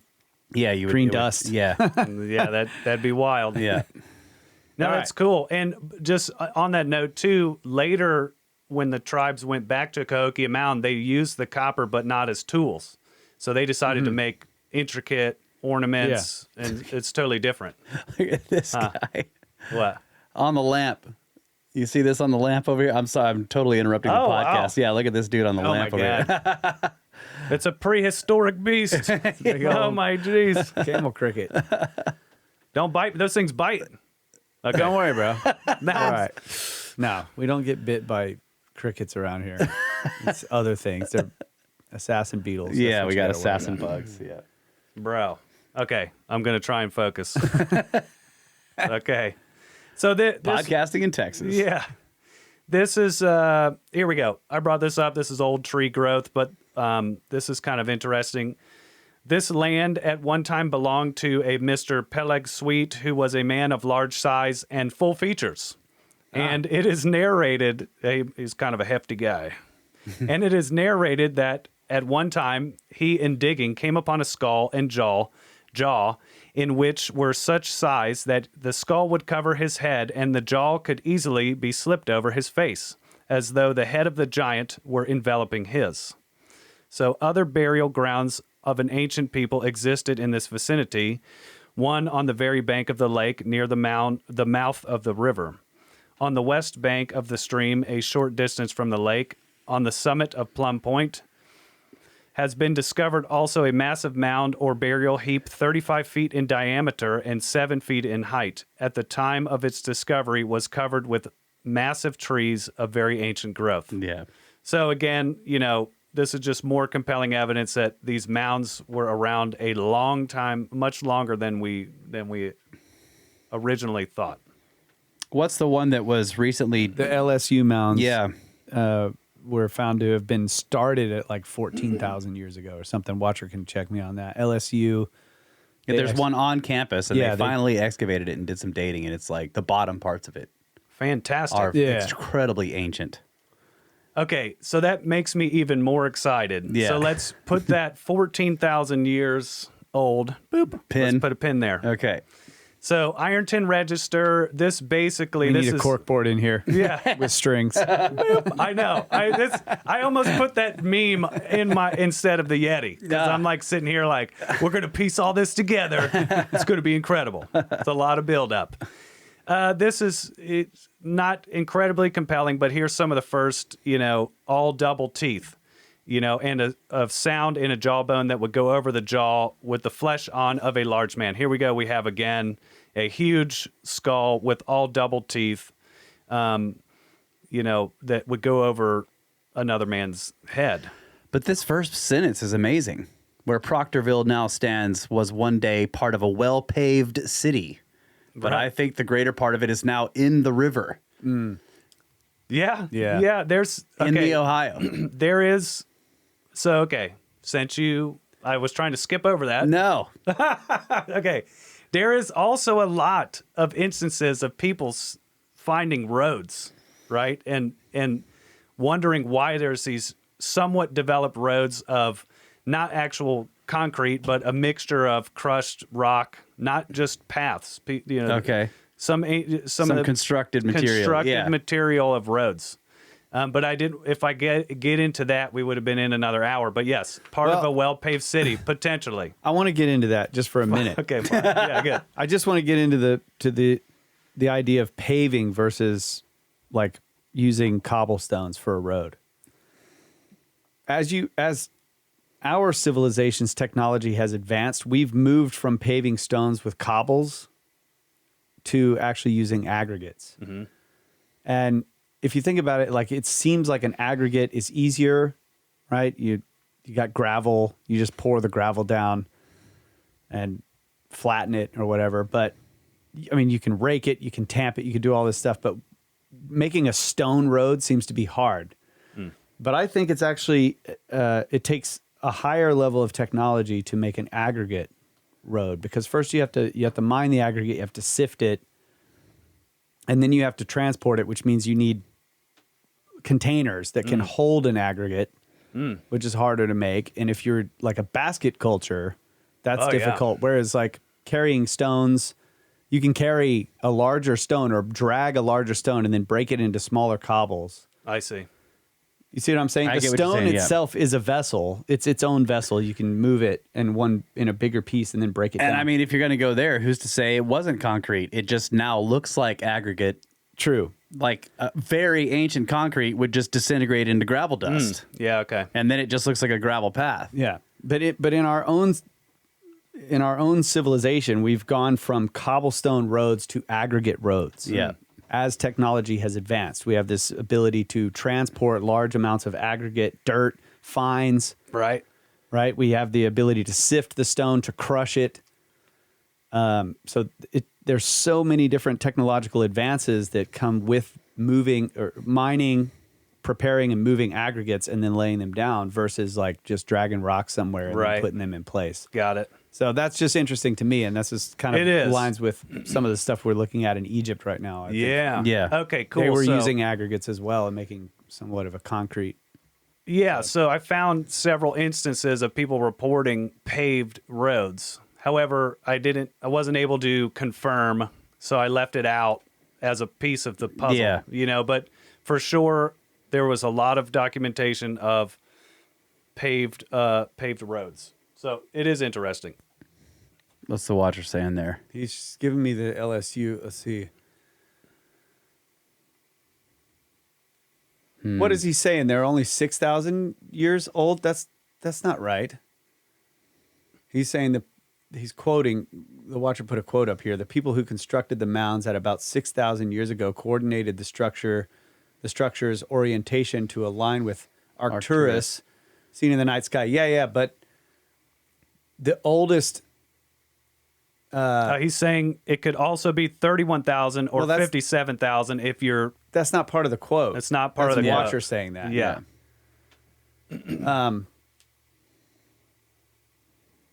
Are you sure? Yeah, we'll have to- okay. maybe we'll have to they check. updated that, and because I know he got a bunch of blowback for claiming that it was 14,000 years old. Yeah. Let's look at. But there Well, were papers. There were papers written. So unless those papers were retracted, they should be there. And 6,000 years aligns directly with the copper culture, FYI, right? Okay, So again, yeah. we have the copper culture and mounds aligning with the copper culture. And I think the guy's name is Elwood. Yeah. That's the lead archaeologist. Elwood! Jake. Anyway, see if you can find that. I'm pretty sure the oldest, when they were saying the mounds were started, there was like an initial, primordial mound that was 14,000 years old, and then it was added on and it was changed much, much later. Anyways, moving on. Sorry, bro. No, it's good. So This is yeah, good. so that was very interesting on this quote that you got pulled up Good. about And look, I a tried to skip it. You can't skip that. A well-paved city. Yeah. That's amazing. And he's just Yeah. basically saying, like, I think the greater part of it is now in the Ohio River. Yeah. Only a few mounds are there now, one of which was near the C. Wilgus Mansion and contained a skeleton of a very large person, all double teeth and sound in a jawbone that would go over the jaw with the flesh on of a large man. The common burying ground was well filled with skeletons at a depth of about 6 feet. Part of the pavement was of boulder stone and part of well-preserved brick. Okay, so they're not just, that you got possible aggregate roads like you were talking about, Yeah. but now we're talking about boulder stone pavements and bricks. Bricks! So now you're firing bricks, right? Yeah. Or maybe sun-drying them as well. Yep. And by the way, you have a very good voice. Maybe some of these you should read. I will read them. Great. No problem. I've done my part. Okay, here we go. 1872, Seneca, Ohio. Take it away, Russ. Huge skeletons. In Seneca Township was opened in 1872, one of the numerous Indian mounds that abound in the neighborhood. This particular one was locally known as the Bates Mound. Upon being dug into, it was found to contain a few broken pieces of earthenware, a lot of flint heads, and one or two stone implements, and the remains of 3 skeletons whose size would indicate they measured in life at least 8 feet in height. The remarkable feature of these remains was that they had double teeth in front as well as in back of the mouth and in both upper and lower jaws. Upon exposure to the atmosphere, the skeletons soon crumbled back to Mother Earth. Thank you. Yeah, so this is another compelling thing about the double teeth. This is, starting around the Cardiff giant stuff, but this I found to be compelling enough it was not some of this, radical. We found a 20-foot giant, and this, I feel like this was sourced with better source information, which I have in the back. So yeah, double rows of teeth, and I even have, like I said, a doctor of human anatomy that is saying for sure this is human remains, for sure this is double rows of teeth. Wow. Yeah, it's wild. Okay, here we go. This is a statistical analysis from the Smithsonian Institute. So here we have, and Russ, you can read this off if it's... That's too small. You're going to have to do that part. Okay, that's fine. Yeah. But just the summary is, this is the Smithsonian documenting giant people. There we go. So this is fantastic. There. Is that better? Yeah, I can read that. Cool. A statistical analysis of the giant skeletons found by the Smithsonian Institute in West Virginia. This analysis focuses on the largest concentration of Adena mounds in the Ohio Valley, located in West Virginia. The information and data describing the skeletons from the mounds was published by the Smithsonian Institution, Carnegie Museum, and one account from the West Virginia Geological Survey. These are their reports and their findings and should act as uncontaminated data to examine. 3 Adena academic scholars that described their finds at the Cresap Mound in West Virginia were William S. Webb and Charles Snow of the University of Kentucky and Don Dragoo from the Carnegie Museum. Dr. Don of the Carnegie Museum describes the impressive size of the Cresap, West Virginia mound burial number 54. Quote, "The large male found in subfloor tomb F28 was exceptional in height. Measurements taken of the skeleton while still in the grave indicated an individual approximately 7.2 feet tall. He would have been a splendid figure in any society and the darling of a primitive basketball team. In all respects, the Cresap mound skeletal material conforms to the physical type of the Kentucky and Ohio Adena mounds as previously described by Snow. Webb and Snow also commented on the size of the skeletons of the females. A male of 6 feet was common, and some individuals approaching 7 feet in height have been found. For example, burial 50 in the Dover Mound and burial 54 in the Cresap Mound. Some of the females of the Dover Mound were also more than 6 feet in height." End quote. So the total amount of large skeletons, counting those found and described by Webb and Snow, Beebe, and the Smithsonian, equals to about 20 large skeletons, both males and females. And you probably just want to jump right to part 2, and then we can chat about it. Okay. Yeah. Okay. Please. So Dr. Greg Little wrote in AP Magazine in June 28th of 2014. I just want, by the way, this is now not the Smithsonian, but this is an analysis by another doctor of these findings. I want to talk to this guy also. I see him on X all the time, on Twitter. The truth about giant skeletons in American Indian mounds and the Smithsonian cover-up. Quote, "I performed 2 statistical analyses on the giant skeletons found in West Virginia to determine the probability that the large skeletons excavated there could simply be due to chance. The first analysis assumed that the skeletons were measured correctly, and it showed that the statistical probability of finding so many tall skeletons in the West Virginia mounds was well beyond chance. The actual results were as close to 0 as it gets statistically. In essence, for the Smithsonian to have found 17 skeletons that were 7 feet tall by chance alone, they would have had to excavate 2.5 million skeletons. Wow. This statistic utilizes modern height statistics, not the smaller heights known to have existed in ancient Native American populations. So in sum, there is a genuine mystery here. The height of many of the individuals entombed in ancient American mounds were far taller than the general populace, far beyond what could be explained by simple chance, end quote. Yeah, so this compelled me incredibly because if we do the statistics, this is not just, hey, we got a tall guy, let's make him the chief. Yeah. This is potentially a whole population of people that are 7 feet tall. This is not like a what do you call it? Like a recessive gene. Right. This is a dominant feature of the Absolutely. You don't think because they're doing, like, again, in these excavations, they're probably doing a trench. They're not completely excavating the entire tearing mound. the whole mound apart. Yeah. Yeah, and keep in mind, too, as we learned earlier, a lot of these remains are completely destroyed before you even dig in. And then some of them, when you find them, they're destroyed. Yeah. So we have some compelling information right here, if you piece it together, that it was common to have 7 foot tall people that did not have gigantism, which we'll get into that later, that they didn't show the issues with gigantism, that these were very strong, proportionate 7 foot people. So if you put that, So in other words, they're giants that are not unhealthily giant. Yes. Yeah. And then what do their giants look like? Yeah. Like, do they absolutely. have gigantism? Do they have giants? They amongst do. them? They do, and for sure, there's documented 8 foot in North America, right? And so, well, we'll see that. But recently, I guess scientists, archaeologists they're able to determine giantism, and there was none found in some recent. By the bones, they can tell if that person has the. Bone density and proportion and whatnot. Okay. So if we were to recreate some of these 7.5 foot skeletons, they would be Andre the Giant. So now, if you can imagine a 7.5 foot man that's proportionate and healthy and strong against the other native tribes, now they're actually facing giants. Are you sure they weren't all roiding it up, dude?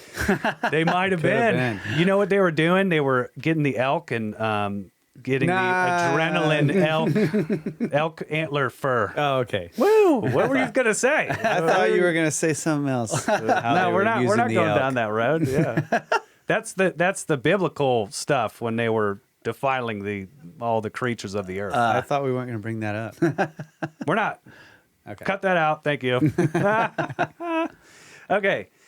So we don't have to read his whole deal, but Thomas Wilson is a highly respected archaeologist that collected tons of artifacts for the Smithsonian, and he's still on the website today. So I just want to point this out, that he is recognized in his works, okay, and we just heard about him, and he curated all sorts of other artifacts. So this is not a schmuck that's just like, oh, I found a 7 foot skeleton. Yeah. We're talking highly renowned archaeologists that are still in the Smithsonian Institute's, record books. You can go look him up, and they really appreciate him. So I just wanted to point this out, that this is not a random dude. Okay, then here's actually Smithsonian records of their findings of other giants. So if you want to read this, Russ, this is cool. Okay. Published in the 12th annual report of the Bureau of Ethnology to the Secretary of the Smithsonian Institution in 1890 to 1891. Number 5, the largest of the group, was carefully examined. 2 feet below the surface, near the apex, was a skeleton, doubtless an intrusive Indian burial. Near the original surface, 10 or 12 feet from the center on the lower side, lying at full length on its back, was one of the largest skeletons discovered by the Bureau agents, the length, as proved by actual measurement, being between 7 and 8 feet. Number 11 is now 35 by 40 feet at the base and 4 feet high. In the center, 3 feet below the surface, was a vault 8 feet long and 3 feet wide. In the bottom of this, among the decayed fragments of bark wrappings, lay a skeleton fully 7 feet long, extended at full length on the back, head facing west. Lying in a circle above the hips were 52 perforated shell discs, about an inch in diameter and 1/8 of an inch thick. 52. Yeah. A femur, or thigh bone, extending 18 inches would indicate a man of very great height, easily over 7 feet. Femurs exceeding 20 inches have been found, however. Ooh. Absolutely. So this is, directly from the Smithsonian. Yes, this is some of the famous passages from the 12th annual report. Yep. That thing is 800 something pages long. So- Yeah. What do you say to I've heard the argument that like some of the Maybe 400 femurs pages. and some of the like the random bones were like, oh no, these were animal bones that were mistaken for human femurs and stuff like that. Absolutely. So when they find the bones that they're talking about in the mounds, these are highly respected mounds from whatever peoples made them, and they were not burying animals in any of these instances. They weren't finding animals in these mounds at all. There's no. I didn't find a single report.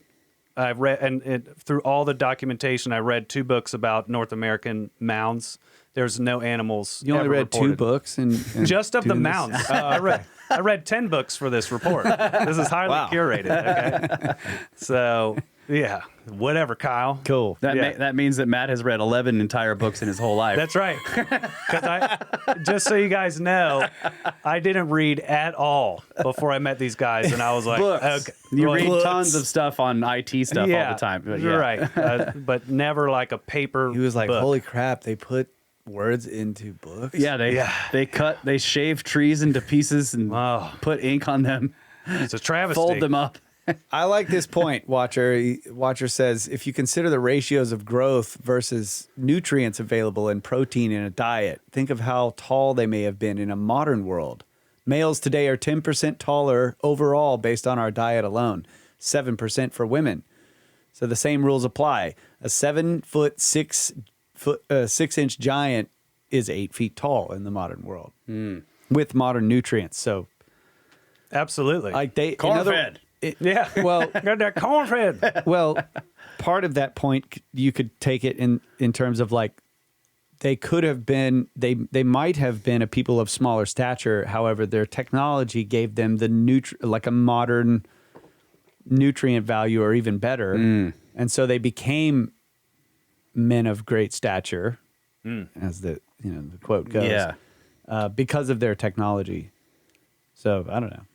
Yeah, totally. And so potentially the chief or something would have had the most food and been given all of the rewards of the hunt and whatnot. Yeah.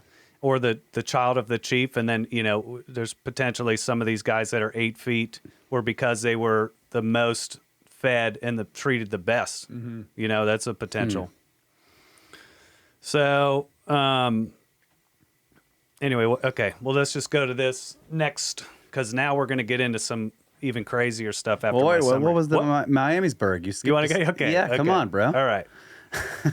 This one, Stop trying to skip ahead. It's not compelling at all. No, this one's cool. Go ahead and read it, Russ. All right. This is Caught me. January 17, 1899, Miamisburg, Montgomery County, Ohio. 8 foot, 1.5 inch skeleton by Thomas Wilson. So this is the guy you were talking about from the Smithsonian. Isn't that him? Yeah, he confirmed it. Right? Okay.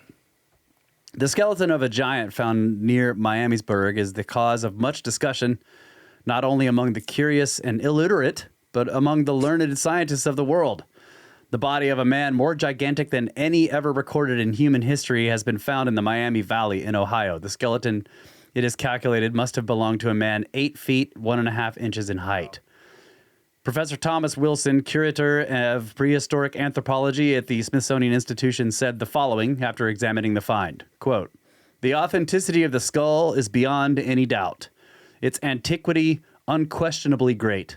To my own personal knowledge, several such crania were discovered in the Hopewell mounds of Ohio.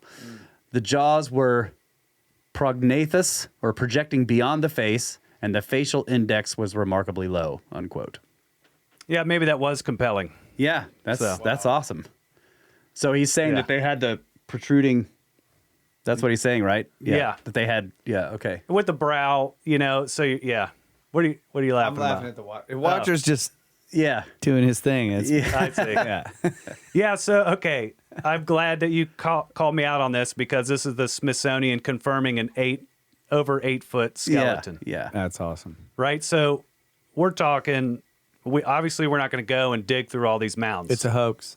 That's the fine. Smithsonian Part of the hoax guy. fad. Okay, I'm glad you said that because are we going to dismiss the Smithsonian? And Dismiss the Smithsonian? dismiss the Smithsonian? And then are we also going to dismiss all of the native tribes folklore? And, how No, you many? can't. Right. I mean, you can't dismiss both science and the oral traditions, which we found to be more accurate in a lot of cases than, handwriting books in history. And the oral tradition has been proven to be more accurate in ancient cultures, right? So the studies were done that I know actually in Australia, the Aboriginals in Australia, I forgot the name of the tribe, but they described a volcanic eruption and they thought that was a myth.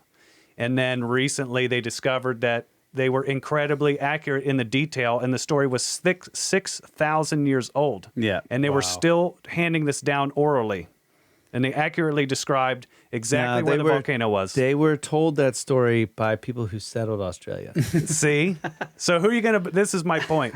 We must trust in the people that are telling these stories, for sure. I mean, it's incredible that you're going to hand down an accurate story for 6,000 years. There is an argument being made that like the oral traditions of the Native Americans were corrupted by settlers, Colombian contact, yeah. Colombian contact, and For people sure. who were like trying to subdue them or whatever, and it's like, no, your stories are BS. Let me like put Christianity into it and all that kind of stuff. There's some evidence of that. Yeah. But I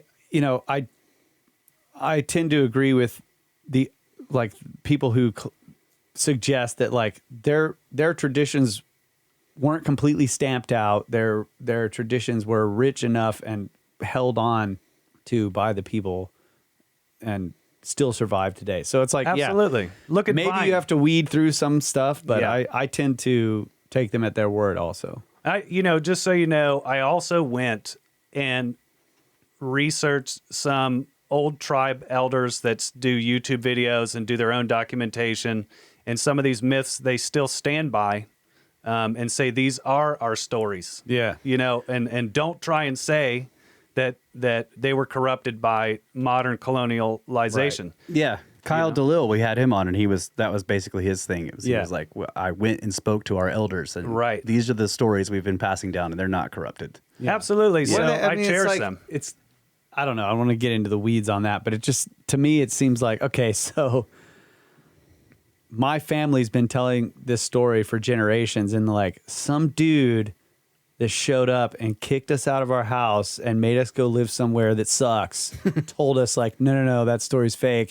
This is the story. And we're like, oh, cool. Right. So now we're going to tell that to our let's kids? change it. No. Yeah. Come on. And I have some great tribal stories coming up right after this, which, I mean, fantastic, handed down that you can still find today, that will blow your mind. The Watcher's saying that volcano story is 37,000 years old. Sorry. Look at that. So I don't know if you can trust the Watcher. You're skeptical, Cat. the story told generations by the Gunditjmara people of southern Australia. Yeah. Put that in your, okay. Put that in your pipe and try to pronounce it. Yeah, sorry. And so for sure, 37,000 years, but I mean, it's an incredible story. Go look it up. There's another one that's, I don't know all the specifics, but there's basically a circular lake, and they tell a story of what basically sounds like a Comet? an impact. Yeah. Right. It's meteor. mythologized or whatever. Yeah. And that one's like 70,000 years old.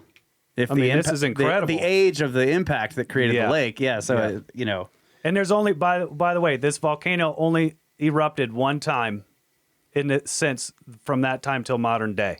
So, Wow. they've been telling the story of exactly what happened to the animals, how the land changed in formation. Yeah. 37,000 years is a long time to transfer accurate information in a story. That's amazing. Yeah. Yeah. Thank you for pulling that up, Watcher, to confirm my kind of like, hey, I heard this story. That's awesome. All right, let's take a obviously, break. we're not good at it, right? They're good at it. Don't take a break yet. I got one page on this section. Oh, okay. And then we can take a break. Okay. It's see just what you this got. right here. This? This is my summary. Okay, this is me and my speculation. There's over 1,000 accounts of 7-foot and taller skeletons have been reportedly been unearthed from ancient burial sites over a 200-year period. So we got the Smithsonian, but if you account for all of, over 1,000 accounts of 7 foot, potentially tens or hundreds of millions of remains of people in the mounds. Oof. Okay. Wow. So, yeah, I mean, this is insane. So Smithsonian scientists identified at least 17 skeletons that we went through in their annual reports. Thousands of miles with mounds upon them, which were abandoned before the latest settlers came, which we went over that with the president that was only a president for 30 days. 7 foot and higher are very common, too common to be luck, and proportionate, not showing gigantism symptoms. Copper mining and working, which has conflicting records of usage, some saying declined 5,000 years ago. Most remains turned to dust when dug out of these mounds due to the moisture and the nature of the burial mounds. And then we went over the tree rings. And then these mounds were filled before Columbus came to America, possibly wasn't from war or disease, at least from this set of Europeans. Yeah. We've seen some instances of double rows of teeth. And the Smithsonian admittedly losing things. This is why I brought up all of these slides. And then here's my speculation alert. Okay, nobody judge me for this. Yeah. Exactly. Speculation alert. Let's do some basic math. Even if there was only 100,000 mounds in the U.S. and you multiply by the average of the 137 and a half remains found, some were up to 270, some were as little as 2 or 6. That's 13.75 million people buried in the mounds that we are aware of. That's as many people as the entire Holy Roman Empire in 1500. Wow. So this is a massive culture buried right here in North America. 13 million. Now, let's say we didn't find half the mounds, and as Jefferson said, there was 1,000 remains in one small mound due to many of them turning to dust. If you multiply that 200,000 mounds by 1,000, I mean, we're talking about 200 million people. So if you do, Jefferson found 1,000. Yeah. I love this small 200,000 mounds. That's the population of the U.S. in 1980. Yeah. We're talking. But you could be talking about burials over generations. Yes. I get it. Right. I just but wanted yes, 200 million. 200 million people buried. Yeah. An possible upper number of 200 million burials. Yeah. And That's incredible. it's incredible that there was a lot more people than we ever were taught. Yeah. For sure. And there's no way we have found every mound that ever existed, by the way. No, right? a lot of them are gone. And a lot of them are just they're probably plenty unrecognized. Yeah, well, I mean, so in this book, the I can't remember the name. Let me get it. The Mounds of Ancient America or something, right? Yeah. This is a fantastic book. Ancient Monuments of the Mississippi Valley. That's it, yeah. Squire and Davis. So many of the illustrations in here of the mounds they're next to a river, and you see that they've been cut whatever off. the structure is just cut off by the river edge. Yeah. So this quote earlier in your presentation where He said paved cities that is now mostly in the river. It's mostly in the river. You can see that where the river is just eating into these things, and they just vanish at the edge.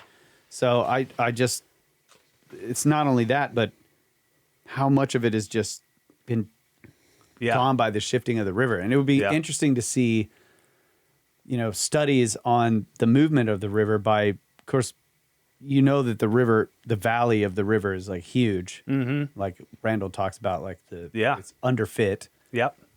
And there's these mound structures on the sub-uplands. Sub-uplands. Yeah. Nice. And then they're eroded away. And so if you could do, if there could be studies done on the sedimentation along that valley to show like where the river was. Like we know they're doing this, for example, in the bone bed.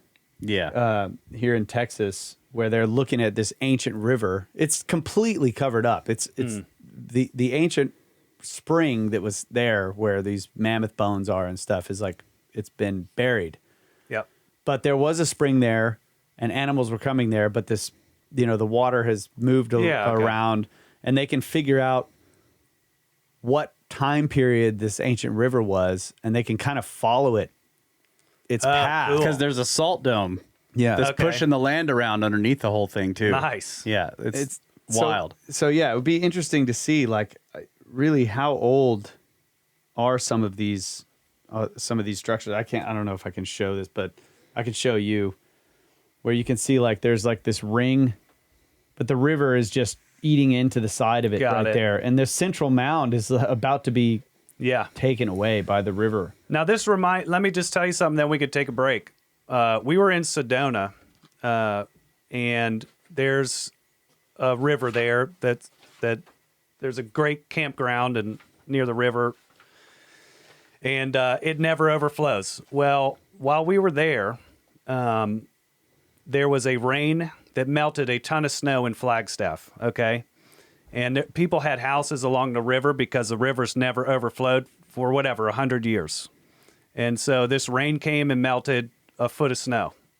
The river flooded so fast, it engulfed everyone's houses on the shorelines. Within, a few minutes, it's going so fast. And the houses were sucked into the river, and fortunately people were evacuated. But what happened is there was so much force. The house and everything in it was buried so deep beneath the riverbed, there was zero excavation could be done to retrieve anything or any items, and there's no evidence remaining. And this happened in 2019. So just a small catastrophic event like a heavy rain that melts snow, even in modern times, we're unable to excavate. They're talking 10, 20 feet under the riverbed, whole houses obliterated and crushed under the riverbed for zero evidence. You can go there now, and you'll find no evidence that anything ever happened. Wow. Yeah. Man, but someday Yeah, that'll be a great. that's going to be a massive fossil find. Yeah, Yeah, somebody's yeah. going to start finding crazy artifacts buried in like sediments that are washing out of some cliff in a desert or something. Right. That's incredible. Yeah. Well, Or that's maybe it for not. that. Maybe it will never ever come to the surface again. That's also It possible. could. Yeah. It could be possible. Yeah. Yeah. So this just thinking of these mounds in that context, like how many of them have been completely buried, and especially if you, I don't think the Watcher brought the LSU mounds back into it, but if they've changed the date on that, I'm not up to speed. We can look it up in the break here. But if they were starting at least that one 14,000 years ago, I mean, how many? And then you're talking about 200 million people over this course of time. Right. And that's a safe estimation of like if there was 300,000 mounds, who knows? But for sure, we currently have documented 100,000 mounds in America, the ones that we could see. Yeah. Yeah, man, Yeah. incredible. Good. It's a lot more than giants. I Okay. really appreciate this presentation. Well, Yeah. much so. the next slide is a fantastic giant story, I promise, after the break. Hey, you got props from the Watcher for doing great Watcher math there at the Thank end you. as well. Yeah. 1 billion people in Ohio. All right, let's take a break. We'll be right back.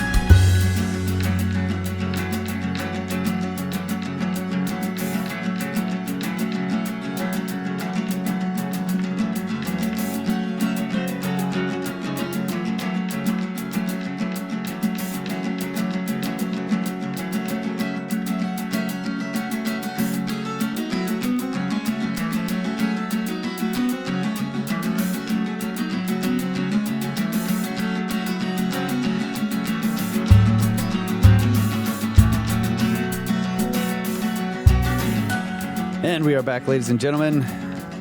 Brothers of the Serpent podcast with Matt Shy, talking about Professor Shy. Professor Shy, Thank you. PhD, Professor of Dude. That's right. Don't take away my degree. Yeah, so that was a good break in the closure of the mound section. And I'm glad you guys were blown away like me. Yeah. There's so much more that we don't know about that I wish we knew about. Yeah. You know? Yeah. I do have to make a correction. I've been saying the LSU mounds are 14,000 years old. They are 11,000 years before present. So 11,000 years old. So quote here from lsu.edu.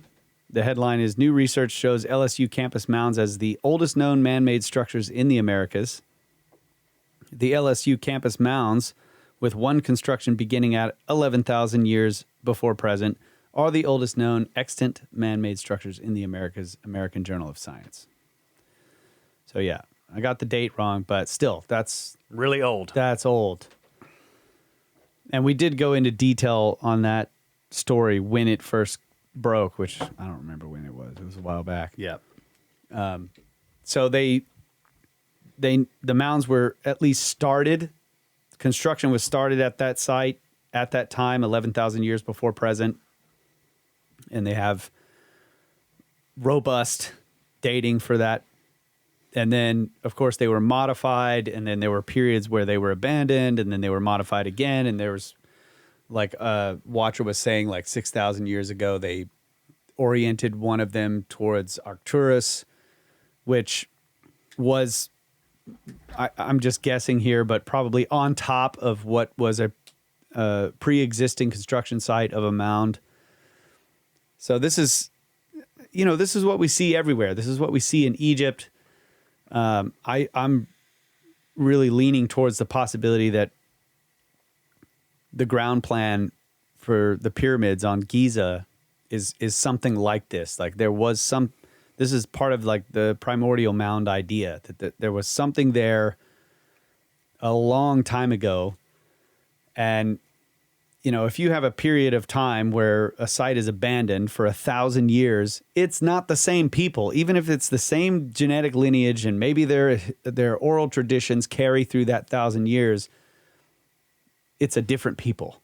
We're not the same know what people I mean? as our founding fathers. They had a total different culture and structure. We're not the same people of 1,000 years ago.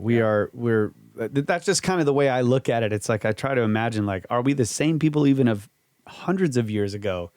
It's hard to say. Are you throwing poop in the street we're the in a same. bucket? That's more recent than 1,000 years. Obviously, genetics, culture, belief systems, practices, all of these things change over time. And I mean, if you want to broaden this idea of it's the same people, well, we're all the same people then. Yeah. You could broaden the idea completely. What's the cutoff point of? Yeah. We're all the same people. Yeah. When we were hanging out with the Neanderthals, they are the same people as us because we've combined, we interbred. I don't know. I think of it more in terms of when you're building a construction site, if you start building a house and you pour a slab and you put up the steel structure and then you leave for 1,000 years and people come and then eventually put walls around it and a roof on it, it's like, oh yeah, same people.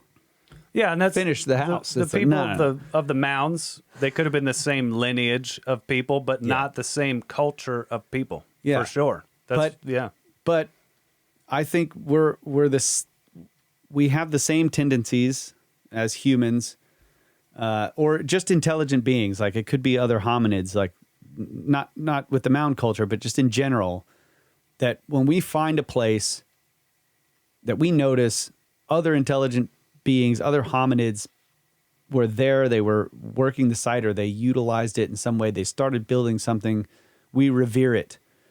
We dig it up, we expose what they had done, we try to learn from it, and then maybe we restore it, we add to it. So I think this is going on everywhere, forever, all the time. Watcher's pointing out, like, just look at baby boomers versus millennials. Absolutely. You could have the same thing back then. Okay, Mounder. God. Nice. Yeah. Yeah. So, yes, you can look at it from both ways. We're the same people, but we also are different people. Yeah. And I just think we have this tendency of, I would imagine that whatever group of people started building that mound at LSU 11,000 years ago and abandoned it.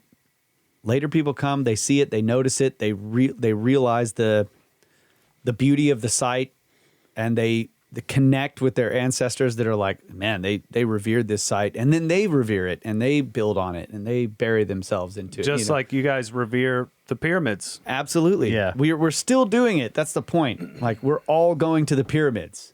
And then, sadly, the Department of Antiquities is rebuilding some of it, which is like, I wish it was a little... Anyways, you can't, can't be too picky here. But Yep.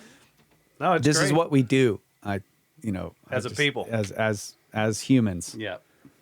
So yeah, all right, that's my spiel. 'Twas a good spiel. Freaking mounders. That's fantastic. Stupid mounders with their mounds. All right, where are we going?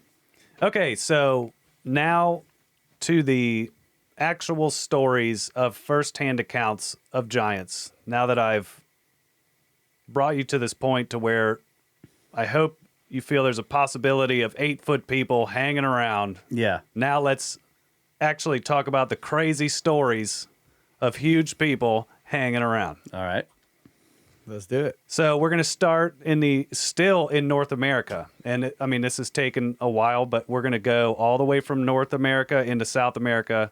And then, Europe is also really fascinating, but I don't know if we'll get to that today. Yeah. Might be part 2. Nice.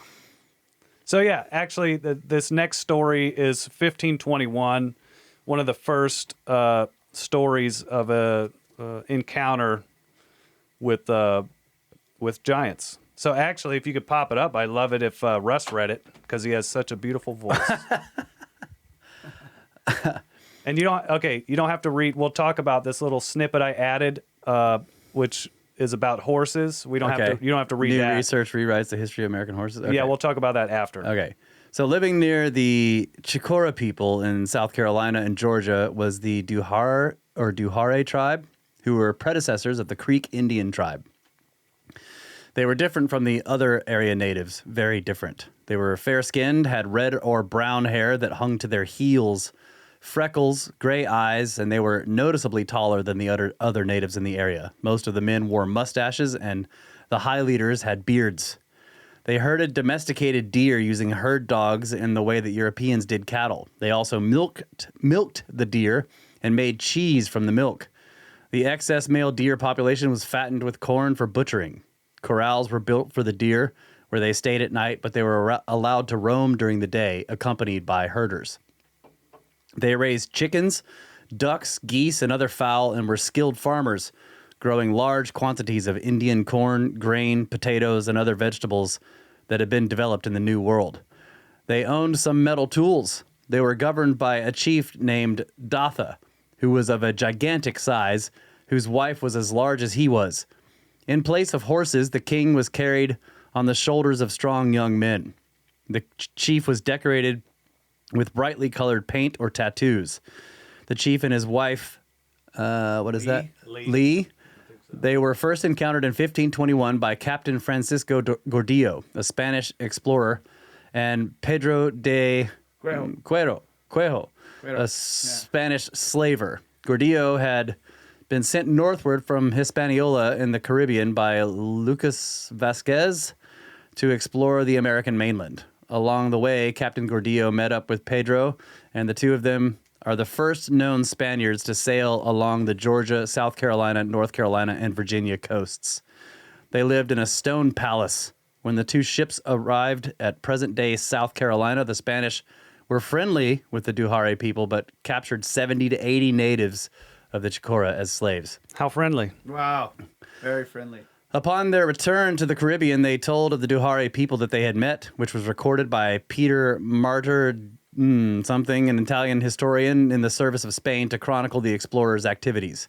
He clarified that the Duhare stood at least a foot taller than the Spanish and were an advanced society compared to other natives. More documentation states that when the Spanish explorer Lucas Vasquez de Ayllón landed in modern-day South Carolina in 1526. He found the Duhare in possession of some form of pyrotechnic devices, including sparklers and rockets. He also observed that the people divided their year into 12 moons. Wow. And the direct account, which I didn't add here, but how they described these pyrotechnics was pretty funny. So they waited till nighttime, and they had these hollow tubes, okay, which they pointed at the sky, and they said, and fire of all different colors rained into the sky all the way up to the stars. So the direct, I mean, like Roman candles. Like Roman candles. And I don't think I didn't add that. But this was several years before the Europeans encountered Asia with the fireworks. You know, so the Europeans had never even seen fireworks in 1521, 1526.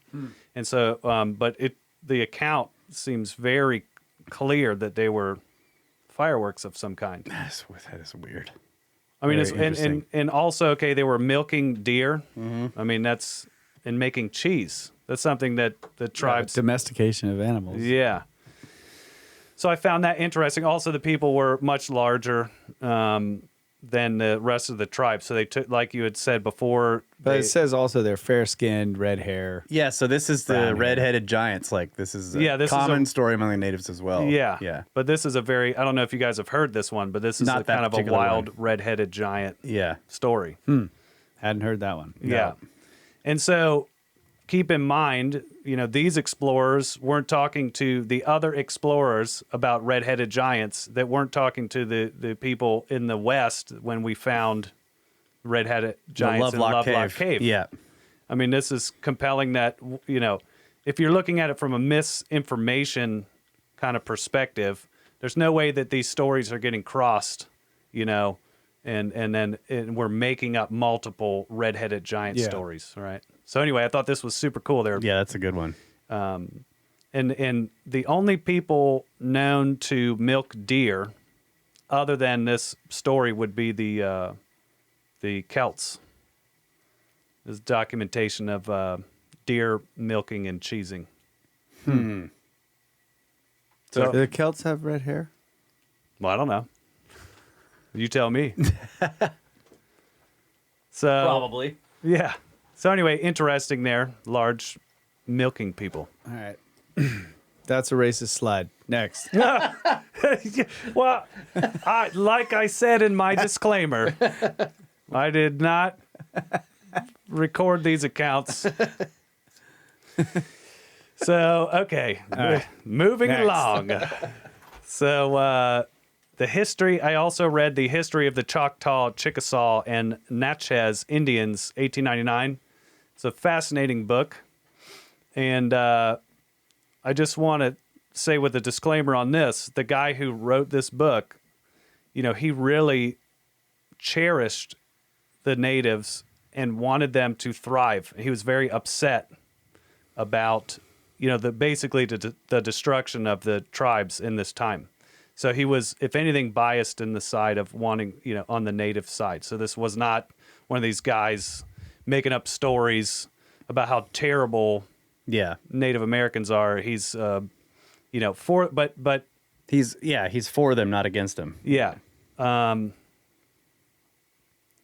It's got a lot of meat here. But Go ahead. Okay. I will read it. Okay. Yeah, it's too small for me, for sure. No, that's fine. So, but there's some compelling stuff as why I've got all of this content. Factorially established by the mammoth skeletons of both men and beasts and fragments of huge bones that have been continually being found in different parts of the country, and of all whom, according to their tradition, were contemporary with the ancient fathers of the present Indian race. It is well known that the ancient existence of these giants and mammoths was wholly unknown to the white race until the excavation of the bones proved their former existence.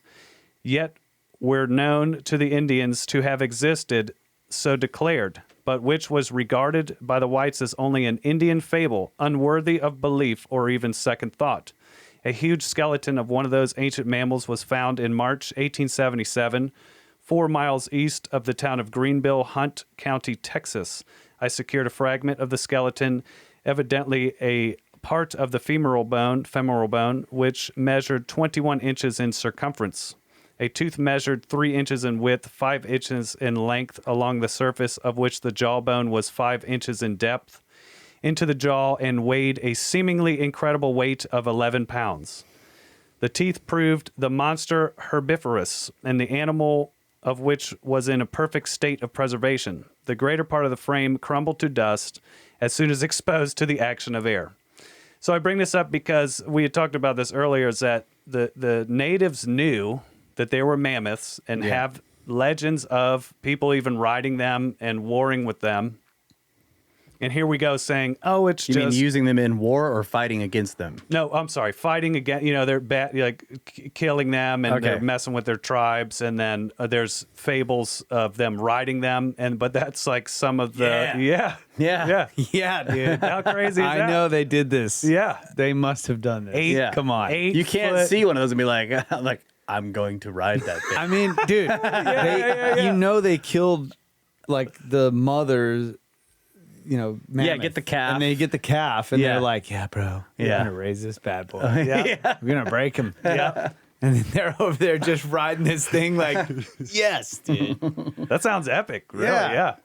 So, I mean, one of the stories is that, that's why here's the plains, right? Because the mammoths literally just ate all the trees, okay, and like wiped out. They were too aggressive on the land and destroyed most of the large foliage. Is one of their stories. Yeah, which is interesting because you have other stories, biblical ones or whatever, but they're saying like the giants were destructive to the earth and had to be wiped out because they were, the earth was groaning. Yeah. Yeah. Yeah. So, that's why I brought it up. So let us not dismiss the tales of the natives because some of them have turned out to be true. Yeah. So, also the tradition of the Choctaws, which told a race of giants that once inhabited the now state of Tennessee, with whom their ancestors fought with when they arrived in the Mississippi in their migration from the west, doubtless Old Mexico. Their tradition states that the Nahulo, the race of giants, was a wonderful stature, but as their tradition of the mastodon, so was also considered to be a foolish fable, the creature of wild imagination, when lo, their exhumed bones again proved truth of the Choctaws tradition. In the fall of 1880, Mr. William Beverly, an old gentleman of 84 years of age, living near Plano, Texas, and whom was born in West Tennessee and lived there to manhood, stated to me that near his father's house on a small creek were 21 mounds in consecutive order forming a crescent, each distant from the other about 50 feet and with the base of 75 or 80 feet in diameter, and rising to an average height of 40 feet, that he, a boy of 12 years of age, was present when his father, when an excavation was made in one of the mounds, in which human bones of enormous size were found, the femoral bones being 5 inches longer than of ordinary length, and the jaw bones were so large as to slip over the face of a man with ease. Yeah. This statement was confirmed by Reverend Mr. Rudolph of McKinney, Texas, and several others, all men of undoubted veracity, which places the truth of the former existence of the mounds, their excavation and results, as well as the Choctaw tradition, beyond all doubt and even controversy. So here we have another mound excavation with huge bones. And it's interesting. Say Plano, Texas. Yeah. All right, bro. There you go there. It's interesting as well because I was just thinking about this when you were reading it. I'm wondering how big are they going to say these bones are? And I think this every time I'm reading through one of these stories, like, okay, let's see what they say with this one. And you're waiting for like, okay, this guy was 20 feet tall. Yeah. Yeah. And no, it's like the femur was 5 inches longer than. Yeah. It's not, it isn't 4 feet long. Yep. It's just a little bit bigger than a regular, and you're like, okay, so if you take that and you extrapolate a skeleton, you're going to get a very tall person. Yep. But not like unbelievably tall. Yeah, they're not writing. So here's some of the things people dismiss, like, oh, they're writing about the biblical giants, right? But clearly here we're not writing about biblical giants. Yeah. You know, they're writing about what they're finding. So Yeah. I dismissed a lot of things, which you guys are probably like, you shouldn't have dismissed it. But like, you know, the 20-footers, and we can get into those 20-footers, 30-footers. And actually in Europe, there's a lot of this 20, 30-footer, you know, stories. I have read a couple of accounts of between 12 and 14 feet that I find more compelling than, you know, I'm like, okay, this seems legit, right? But a 12 or 14 foot person, oh, dude. it's going to be I have had nightmares camping way deep in the woods and like thinking of that ancient picture. Who's that? The picture of the Greek, the dad eating their sons. What's that guy? What's that guy's name? Anyway, I had a nightmare. I was like, oh, it's a 14-foot man in the woods. But as a man, I had this nightmare. Yeah. FYI. I was like out there with a light, like there's nothing there. I mean, maybe Typhon? I was just thinking of this, like, this is probably really obvious to everyone, but it just occurred to me. But red-headed giants and then Sam Squanch. Like, he's redheaded. He's redheaded? Like, why is he redheaded? Obviously, full body of fur, but like, there aren't any accounts of that, right? In the stories, like a full furry. No No ancient furries. No ancient furries that I've documented. No. Sorry. Still, I don't know why I never made that connection, but red-headed giants and Sam Squanch being redheaded. Oh, that's funny. That's part of why I put Saturn. him. Saturn, thank you. He was a Titan. Yes. Saturn was there, and there's a famous depiction of him like Oh, my eating gosh. one of his children because it was foretold that he would be overthrown. Yeah. Yeah. So he eats his kids, but they live in his stomach. Yeah. Yes. And then they eventually break out. Cronus. Saturn. Yeah, the Watcher says it's traditionally considered a depiction of the Greek myth of the Titan Cronus, Thank you. whom the Romans called Saturn, eating one of his children out of fear of a prophecy by Gaia. Yeah. That's Gaia. that one of his children wouldn't overthrow him. Thank you. Yeah. I am no good at recalling names unless it's right in front of me, written out. So, yeah. Anyway, now I'm going to have that nightmare tonight, probably. Yeah. Cool. Okay. Moving along. The Delawares, or Lenape, as they style themselves in their native tongue, have a tradition that they came from the West. When they came from the Great River, perhaps somewhere in the latitude of St. Louis, they found a people of tall stature and living in towns. This people the Delaware called the Allegawi. They asked the Allegawi for permission to cross the river, which was granted. The Allegawi, however, seeing the Indians constantly coming from the west and in such large numbers, and fearing they would ultimately dispossess them from their country, commenced war upon them. After years of fighting, the Allegawi were defeated and driven out of their country, retreating southward, and the Delawares and other tribes took possession of their country. Now these Allegawi are without doubt the same stock of people spoken of in Choctaw tradition as the Nahulo. The word Nahulo is a corruption of the Choctaw word Nahulo, looks the same to me, and is now applied to the entire white race, but anciently it referred to a giant race whom which they came in contact when they first crossed the Mississippi River. These giants, says the tradition, as related to the missionaries occupied in the northern part of the now state of Mississippi and the Alabama and the western part of Tennessee. The true signification of the words Nahulo is a superhuman or supernatural being. And the true words for the white man are Hatak Tobi. The Nahulo were of white complexion, according to the Choctaw tradition, and were still existing people at a time of the advent of the Choctaws to Mississippi. That they were a hunting people and also cannibals, who killed and ate the Indians whenever they could capture them. Consequently, the Nahulo were held in great dread by the Indians and were killed by them whenever an opportunity was presented, by what means they finally became extinct and tradition is silent. Yeah, so obviously, And this is similar to the Lovelock giants were said to be cannibals. Yep. Yeah, so I that's was just thinking, just taking this story as if it were like at face value, like you can imagine the oral traditions that would have passed down to you. Like, these people with white skin, like they eat people, and we killed them all. Yeah. And then like some people with white skin show up. Yeah. You're Right. just like, no. Yeah. We've heard about you. Yeah. That would be terrifying. Yeah. That's and one of these stories, there's a side note, if you read up on modern historians will say, oh, well, probably Chief Rolling Thunder made this story up to scare these white people away. But I don't want to dismiss his story as like, he's him trying to fear. Like it's propaganda. Like now we're saying that this tribe elder is creating propaganda. So I'm not going to roll along with that. I'm going to take his word as whatever, this oral tradition for truth, because a lot of their oral tradition turned out to be true.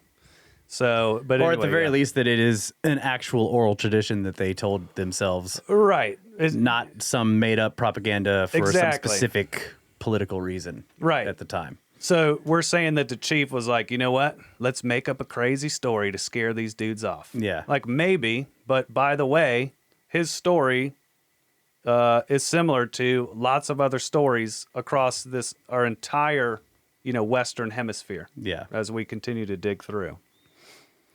And we already talked about the woolly mammoth and was studied for the first time in 1728 in Europe, and basically validating, the ancient tales. Well, is it possible that like some of this stuff is about woolly mammoths, like red-haired, brown-haired giants? Well, I don't know. That This, Woolly this mammoths previous, definitely weren't cannibals. I know. Yeah. They weren't cannibals, but yeah, no, it no. wasn't. Okay, it's a hard no. All right. That's a hard no. Okay. But what I do want to ask, you had that little thing on there about horses, and then we didn't. Oh yeah. Well, basically, studies have shown through whatever modern archaeologists on science.org and others confirmed that the tribes had horses way before we previously thought. Not all the tribes, but there was horses way before even the 1400s. Right, so they had horses way before wherever they got them. There was also potentially the native. There was potentially native horses. Horses left over from the megafauna before the Because there was like the American horse. Yeah. So it supposedly went extinct Yeah. during the end of the Younger Dryas or the beginning. I can't Yeah. remember which one. Always get that So mixed up. I should have grabbed more of the article, but Native Americans spread the animals across the West before Europeans arrived in the region. Archaeological evidence and indigenous knowledge show. This is from science or archaeology.org. So could that mean like they got them from people on the East Coast and spread them way out to the West before settlers went out there, and they went out there and already found herds of horses because the natives had gotten them from the people on the East Coast? Well, it says before Europeans arrived in the region, right? So In the West. in the At West. least according to the standard story. Yeah. Like I think Yeah. pre-contact, like before. Like That's a good people point. Contacted. Yeah. Because I think if there was actually a native horse that had survived Yeah. throughout all that time, there would be fossil evidence of that. For That sure. would be Yeah. in the scientific record at this point. Yeah, that's not what I meant to It's say. not controversial. Yeah. You know what I mean? Yeah, That a yeah. horse existed. Yeah, for sure. No, but what I meant is someone dropped them off and introduced them prior, and they cultivated, or not cultivated, but bred and brought the horses way before we originally first thought. And I Okay. should have brought more information on Yeah, that. it's all right. Yeah. But they had horses before this 1521 was my point, because there was controversy of this story actually that was like, well, this story's not possible because they didn't have horses. So that was just that was my point to be like, hey, it's been verified. So there's an established timeline of when the horses got here, and that's being challenged. Yes, that they had it. It was earlier. Yeah, sorry. Okay, makes sense. More facts, Matt. I didn't bring enough. That's all right. Okay. So this is kind of a crazy story. And do you want to read? Is this big enough for you to read? Yeah, I can read that. Okay, Chief Rolling Thunder from 1899. It's the 1899 book History of the Choctaw, Chickasaw, and how do you say that Natchez. one? Natchez Indians. Oh, this is my statement, by the way. Just the first sentence. Okay, so Matt is saying, this is profound, and the author highly respects the natives. The author is very upset about the wiping out of this culture. I find this to be not exaggerated based on his opinion of the native people. Yeah, before you read it, so if you read the whole book, he spends years with the Choctaw and the other tribes and really cherishes their culture. Okay. So before we get, I just want that context. Like, this is not like Mr. Colonizer guy being like, these dudes are savages. This guy's like, wow, these people are incredible, and I'm really sad about losing this. Now here's their stories because I am collecting their stories so that they're not forgotten. That's the context. Yeah. Okay. Move along. All right. Quote, innumerable moons ago, there was a race of white men 10 feet high and far more rich and powerful than any white people now living, who inhabited a large range of country extending from the rising to the setting sun. Their fortifications crowned the summits of the mountains, protecting their populous cities situated in the intervening valleys. They excelled every other nation which was flourished, either before or since, in all manner of cunning handicraft. They were brave and warlike, ruling over the land they had wrested from its ancient possessors with a high and haughty hand. Compared with them, the pale faces of the present day were pygmies in both art and arms. They drove the Indians from their homes, putting them to the sword, and occupying the valleys in which their fathers had dwelt before them since the world began. At length, in the height of their power and glory, when they remembered justice and mercy no more, and became proud and lifted up, the Great Spirit descended from above, sweeping them with fire and deluge from the face of the earth. The mounds the speaker, Chief Rolling Thunder, and his Spanish listener had seen on the tablelands were the remnants of their fortresses and the crumbling ruins that surround us, all that remained of a mighty city. Wow. And of course, there's the destruction coming down from above there, too. Right. Fire and water sweeps them from the face of the earth. So these are, all of these stories are so similar. And as we continue going down into South America, the stories are uncanny in similarity for crossing different time spans. This is 1899. We're going to go back, 1500s, 1400s. And, it's compelling in the sense that there's a ongoing story from the native people of these countries. Yeah. This wild. So it's and like that also the description of them and their destruction is very Atlantean, right? Yeah. Oh, yeah. I mean, it sounds like what like they became powerful, and then they invaded, and they were slaughtering people, and they were punished by the gods. Yeah. Yeah. And we have almost that same story in Peru, right? Yeah. So, which we'll get into, but basically the same story. Like, these guys came over, they were huge, they started decimating stuff, and then something came, deluge and fire came and destroyed these people. So how old is this really? Right. How old is this story? It's an oral tradition again, right? Well, how far does this go back? Yeah. Well, is that a good stopping point, or because we're out of time, bro? We're out of time. Yeah. Let me see if The there's. Spanish listener, he corrupted the entire story. Can't trust it. Come on, man. Trust it. Can't Well, trust we're not even halfway through. Right. So we're gonna have part 2, maybe part 3. We didn't even get through North America. We have. See, and he was worried he didn't have enough stuff. I told him, don't worry. Don't worry, curated we it can way drag down. your stuff on for like 11 episodes. No problem. Yeah. Okay. Well, cool. Thanks, Hope you man. guys That was- enjoyed. Yeah, that's fantastic. Yeah. So this episode was done in the studio. Yep. But you're going back home tomorrow, so future part 2, part 3, whatever will be done remotely. But Yep. still, it'll be good. Great. Yeah, And thanks, man. Just so everyone knows, this is like my first podcast, my first presentation. Yeah, I've never even it's put great. like a PowerPoint presentation. So I hope it was good. And I really enjoy this content. So thank you, Snake Bros, for inspiring me to like dig and research. And I really had a great time putting this together. Awesome. Yeah, thanks, man. Would you like a high five? Okay. High five. He would like a high five. Yeah. All right. Remain Great job, skeptical. man. Thoroughly enjoyed it. Appreciate it. Good. Yeah. So, let's see. We have 1-up boxes that are stacking up. We got to get to those. I know we haven't done Space for the News, all that stuff, but this episode is done. So we'll Yeah. have to get to it next time, people. But yeah, I really hope you enjoy that. I am definitely enjoying this. I love this kind of stuff. Oh, good. So yeah. Me and too. you did a fantastic job. So I can't wait to see the rest of what you got next week. Thanks, bro. right, Sounds man. good.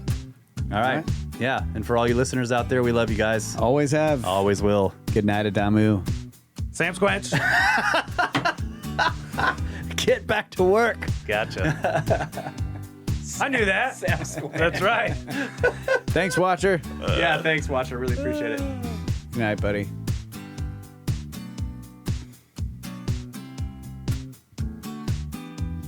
Nope. He's asleep. Was it too much? Too much? No, content? you're welcome. I was Oh. totally glad to be here. I was just waiting until we were clear. Kyle was keeping the recording going, hoping you would All right. say something. Good night, buddy. And I did. Yeah.